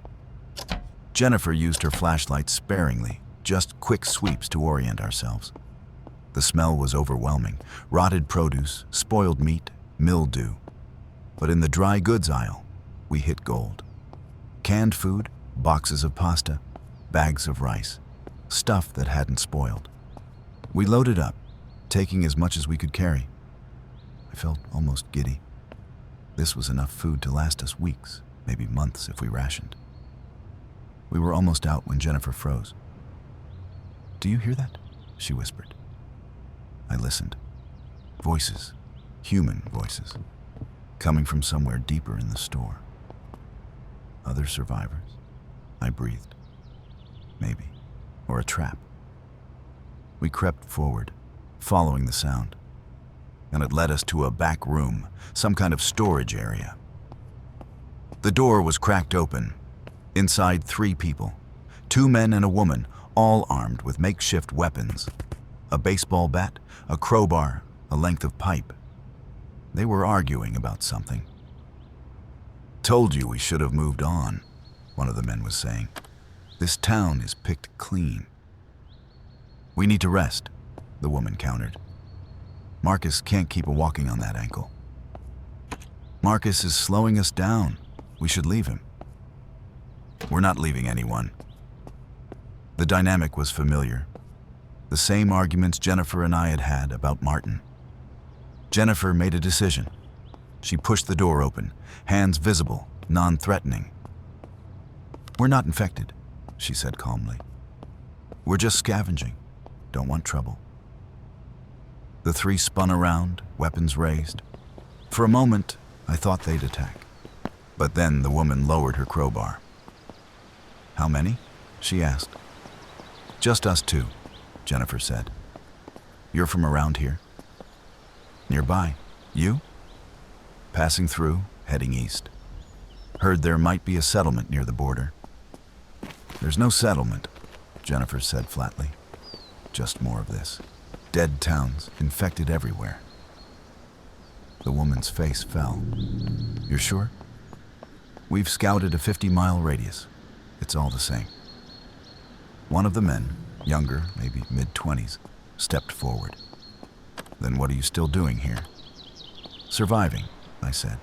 "Found a safe place, making it work day by day." "Safe place?" The woman looked interested. "Where?" Jennifer shot me a warning look. "Don't tell them. Don't reveal the cave." But I saw the desperation in these people's faces. Saw how thin they were, how exhausted. They needed help. "There's a cave," I said. "About 15 miles north. Hidden, defensible. We've been using it as a base camp." "David," Jennifer hissed. "Is there room?" the woman asked. "For 3 more?" I looked at Jennifer.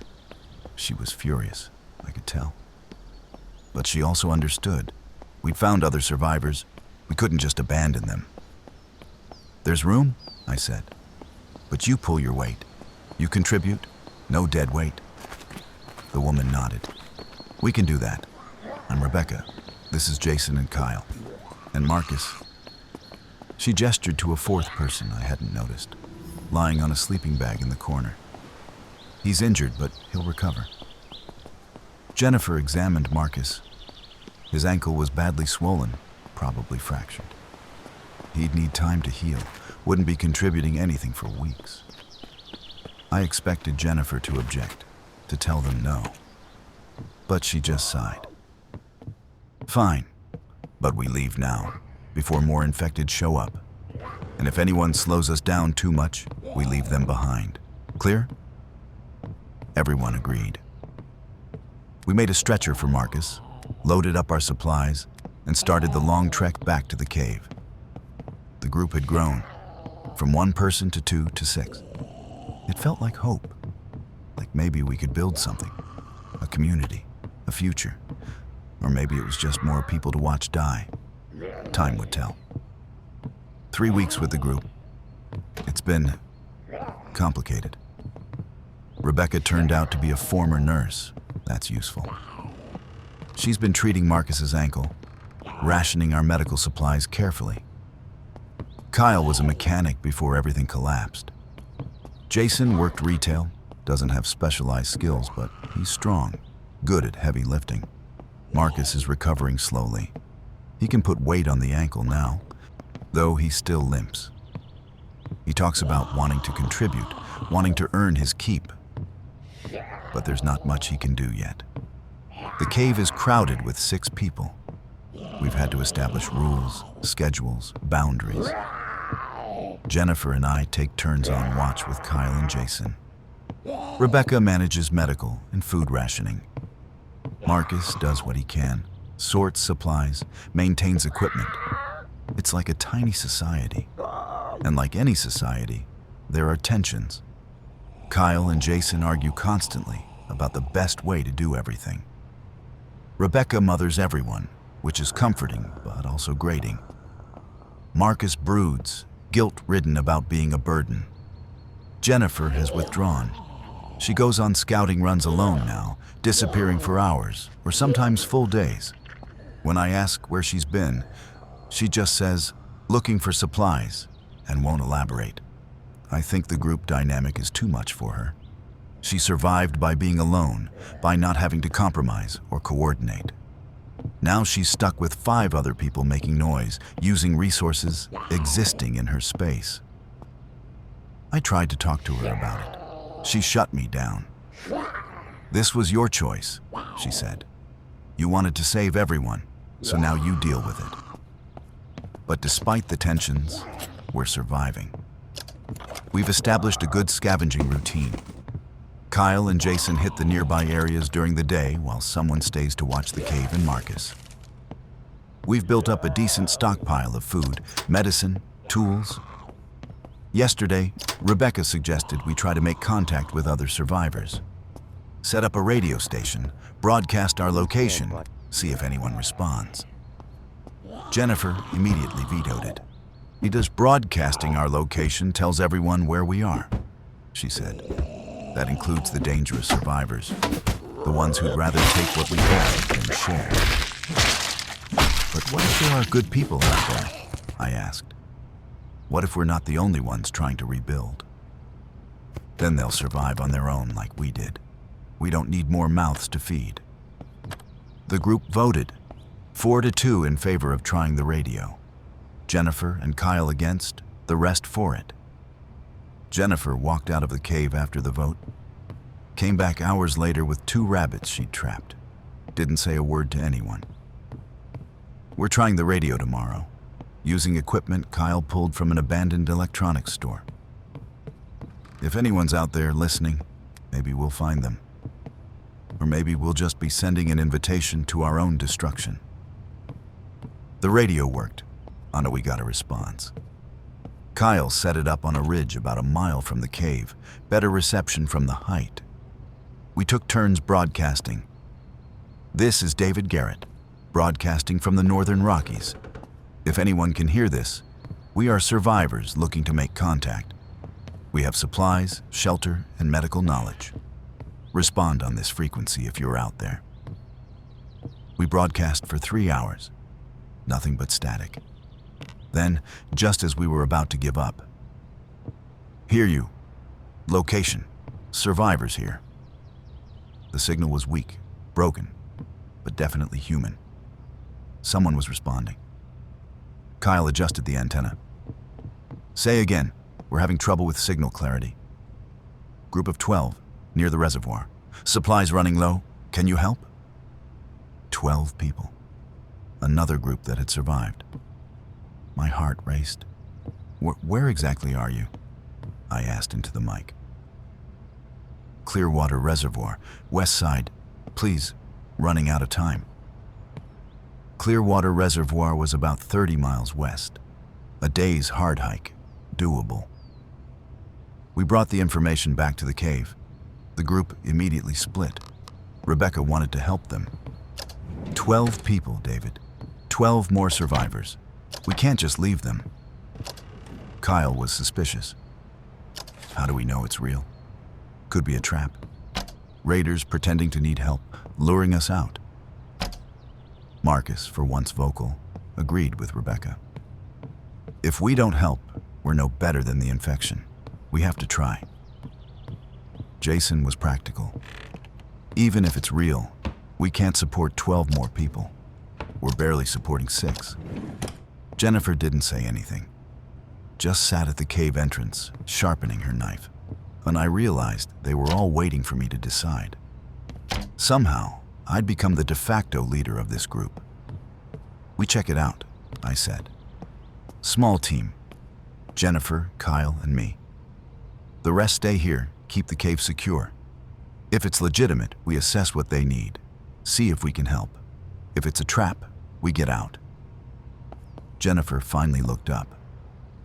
You're willing to risk 3 of us for 12 unknowns?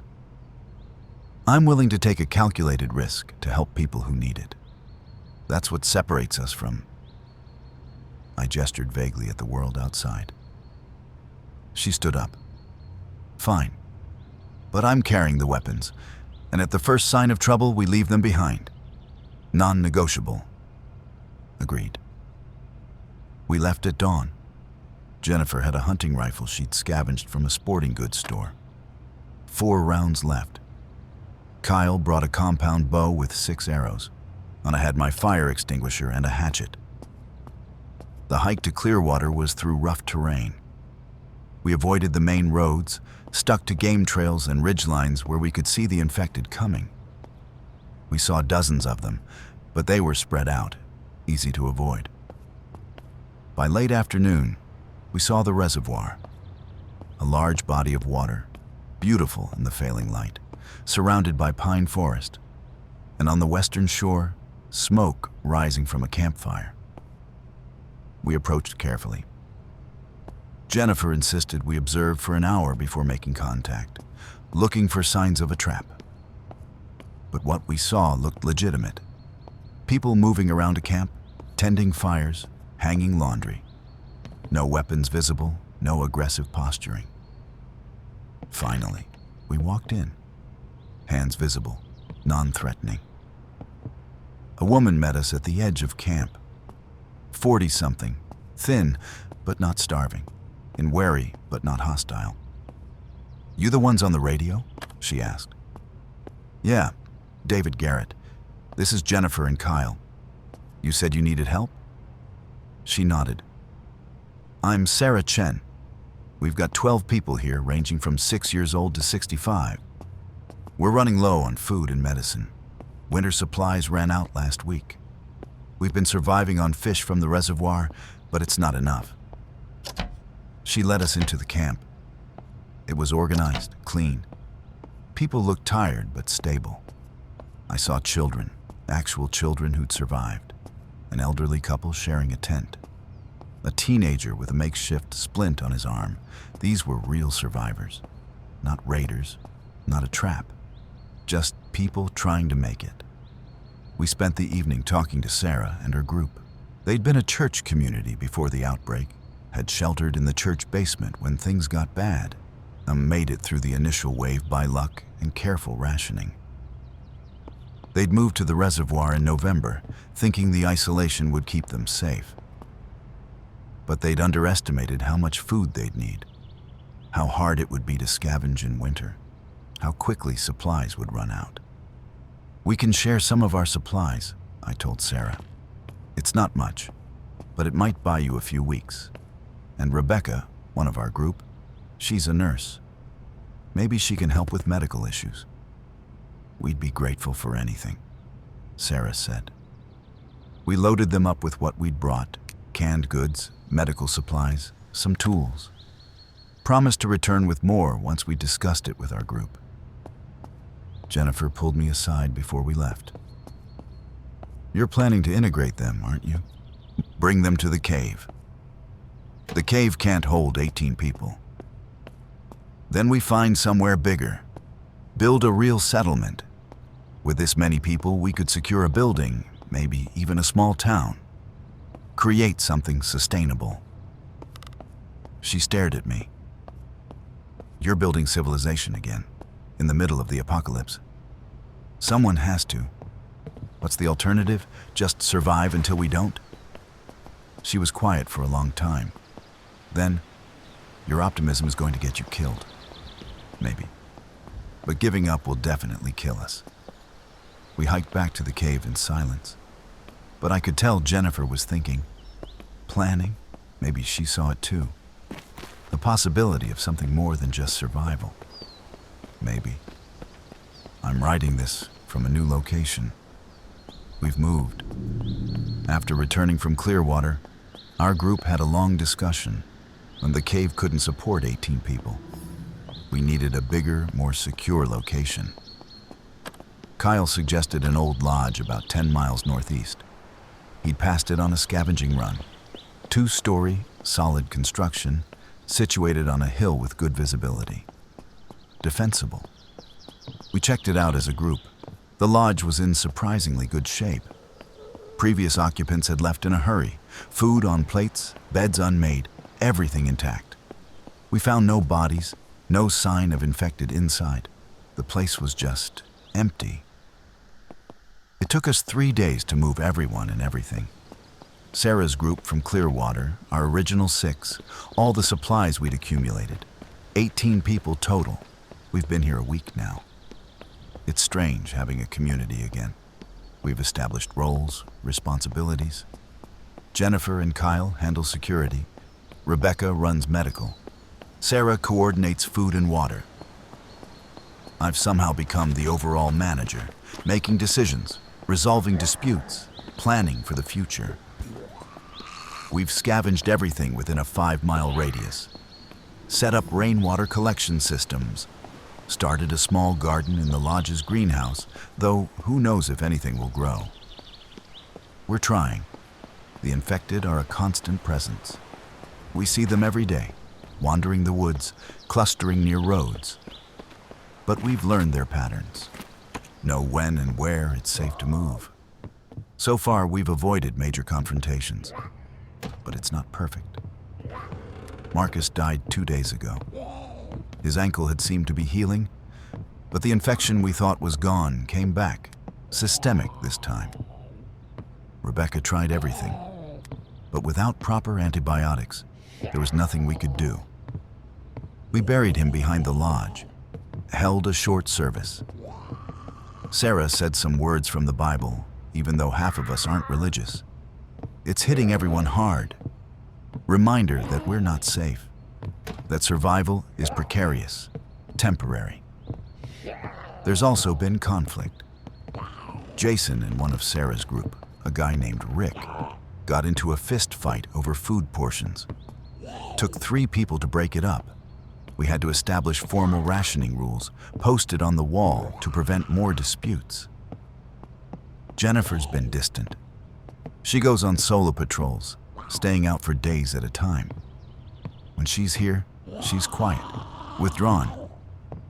I think she regrets joining the group, misses her solitary survival. But she also saved a kid yesterday. One of Sarah's group, a girl named Emma, 10 years old, wandered too far from the lodge and attracted infected.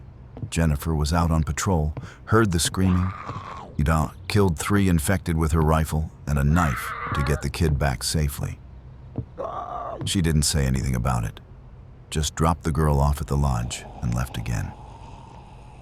That's who Jennifer is. A protector who doesn't want to be part of a community but can't help protecting it anyway. We're making it work, barely, 1 day at a time. And I keep recording this, keep documenting our survival, because someday, when things are better, if things get better, I want there to be a record. I want people to know we tried. It's been 3 months since we established the lodge community. 3 months of routine, survival, small victories, and devastating losses. We're down to 15 people.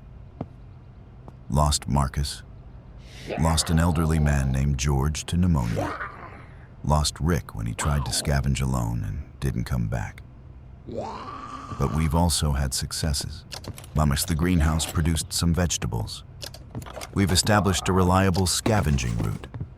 We've fortified the lodge with barricades, lookout posts, alarm systems made from cans and string. We're becoming a functional community. And yesterday, something happened that I never expected. Rebecca is pregnant. She and Jason had been close for a while. Everyone knew, but nobody talked about it. Yesterday, she announced it to the group.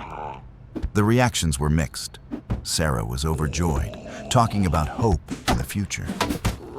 Jennifer was horrified, pointing out we barely have resources for the people we have. Kyle was practical, calculating the additional food and medical supplies we'd need. I didn't know what to feel. A baby. New life in the dead world. It felt like both the most hopeful and most terrifying thing possible. Rebecca is about 2 months along. She has 7 months to prepare. We have 7 months to figure out how to bring a child into this nightmare. Jennifer pulled me aside after the announcement. We can't do this. We can't support a baby. We'll figure it out. How? We barely have enough food. Medical supplies are running critically low. If there are complications with the birth, Rebecca could die. The baby could die. Both could die. And then we've wasted months of resources on a doomed effort. It's not a doomed effort. It's hope. It's a reason to keep going. It's a liability, Jennifer said flatly. And liabilities get people killed. Then we'll make it not a liability. We'll scavenge more, ration harder, prepare better. We'll make it work because we have to. She stared at me. You really believe that, don't you? That we can just will things to work out? I believe that giving up guarantees failure. Trying gives us a chance. She walked away without another word. But later that night, I saw her organizing medical supplies, setting aside items that would be needed for childbirth, preparing. Even Jennifer, with all her pragmatic cynicism, couldn't help hoping. I'm recording this in the middle of the night. Can't sleep. We lost Sarah today. She was on a scavenging run with Kyle and 2 others, hit a pharmacy 15 miles out. They'd scouted it, deemed it safe. But there were infected inside, hiding in a back room. The group got surprised, panicked. Kyle and the others made it out. Sarah didn't. They found her body, what was left of it, when they went back for her. The infected had done their work. She was gone, and we brought her body back to the lodge. Gave her a proper burial. Everyone's devastated. Sarah was the heart of this group, the one who kept spirits up, who reminded us why we were fighting to survive. Without her, the lodge feels hollow. Jennifer didn't say, "I told you so," but I could see it in her eyes. This is what happens. People die. Optimism doesn't save them. Rebecca has been inconsolable. Sarah was her closest friend here. Now she's facing pregnancy and the apocalypse without the person she trusted most. I'm trying to hold the group together, but I feel it fracturing. People are scared, demoralized, questioning whether any of this is worth it. Emma, the 10-year-old girl Jennifer saved, asked me today if her mom was going to come back. Her mom was part of Sarah's original group, died in January from flu. The girl keeps asking when people will come back. I don't know what to tell her. How do you explain to a child that this is permanent? That the dead don't return as anything but monsters? I'm so tired. Tired of losing people. Tired of pretending I have answers. Tired of carrying the weight of leadership when I have no idea what I'm doing. But I keep going. Keep making decisions. Keep trying to hold this fragile community together. Because what else is there? 7 months. Rebecca's due date is approaching. We've been preparing as best we can. Rebecca's been in good health, all things considered. No major complications. The baby seems to be developing normally based on Rebecca's knowledge and what limited medical equipment we have. We've stockpiled supplies. Baby clothes scavenged from abandoned homes, formula, bottles, diapers. Us, we've cleared a room in the lodge to be a makeshift delivery room, sterilized everything we could.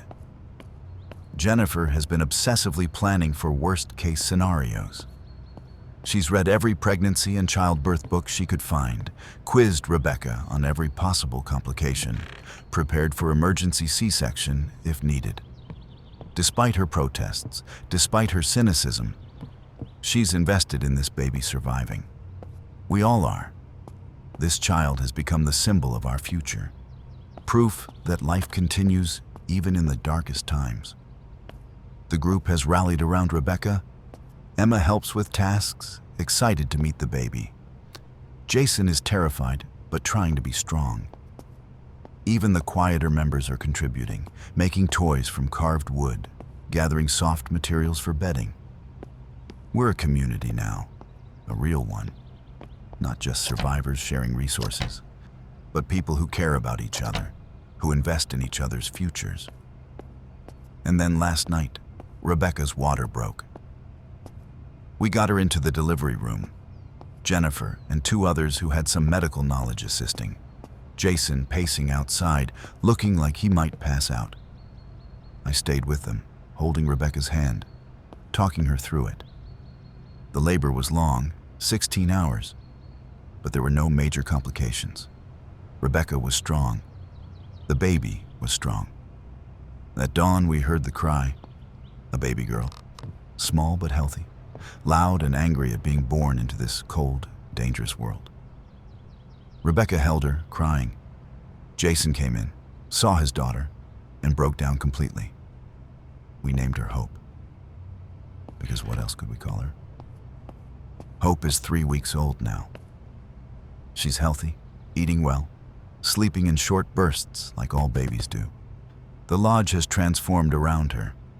People smile more, take pride in small tasks that help care for her. Emma reads stories to her, even though Hope's too young to understand. Kyle built a cradle from scavenged wood. Even Jennifer softens when she holds Hope. I've seen her rocking the baby, singing quietly. And for those moments, the hard edge she carries melts away. But the reality is still harsh. We're running low on formula. Baby clothes wear out fast. And the infected are still out there, a constant threat. Yesterday we had a close call. A group of infected, maybe 20, wandered near the lodge. We went silent, locked everything down, waited for them to pass. Hope chose that moment to start crying. Rebecca tried to soothe her, but babies don't understand the need for silence. The crying got louder. The infected stopped, or turned toward the lodge. Jennifer made a decision. She went outside with her rifle, leading the infected away from the building, firing shots to draw their attention. Pulled them a quarter-mile away before losing them and doubling back. She saved us. Saved Hope. When she got back, she was furious. This is exactly what I was worried about. A baby crying at the wrong moment gets everyone killed. But it didn't, I said. Because we adapted. Because we protected her. This time. What about next time? What about when there are more infected? Or when we can't lead them away, or when? Then we deal with it. Like we always do. She didn't respond, but I saw the fear in her eyes. Fear for Hope. For all of us. It's been a year since I left the Cascade Peak Station. 1 full year of survival, of adapting, as of losing people and finding others. The lodge community is stable. We've expanded, incorporated 2 more survivors we found scavenging nearby. 20 people now, plus Hope. We've established a real society. Rules, roles, shared responsibilities. We have a council that makes decisions. Me, Jennifer, Rebecca, Kyle, and 2 others. We vote on major issues. We've started talking about the future. Not just survival, but rebuilding. Kyle wants to try to get a generator working, bring back electricity. Jennifer has scouted locations for expansion, places we could set up satellite communities. Rebecca teaches the children, Emma and 2 others we've found. Basic education, reading, math, history. Keeping their minds active. Hope is walking now, stumbling around the lodge, laughing, being a normal toddler despite the abnormal world. She gives us purpose, reminds us what we're fighting for. But the infected are still there, always there. We've learned to coexist with them, avoid them, occasionally kill them when necessary. But they haven't gone away, haven't evolved or devolved. They just persist. An eternal presence in the dead world. I think about Angela sometimes. Her journal, her theory that they were transformed into something free from suffering. I don't know if she was right. Don't know if she found peace or just oblivion. But I know I made a different choice. Chose struggle over surrender. Chose community over isolation. Chose hope over despair. And I'm still here, still alive, still fighting. For hope, for all of us. For whatever future we can build from the ruins. I'm going to end this recording soon. The batteries are running low, and I need to save them for emergencies. But I wanted to leave a final message. For whoever might find this, for whoever might come after. We survived. Against every odd, against all logic, we survived. Not because we were special, not because we were particularly strong or smart or lucky. We survived because we chose to. Because when everything fell apart, we decided that giving up wasn't an option. We lost people. So many people. Good people who deserved to live, but didn't. But we also found people. Built connections. Created something meaningful from nothing. The world is still broken. The infected still wander. Civilization is still gone. But here, in this small lodge in the mountains, 18 adults and 1 child are building something new.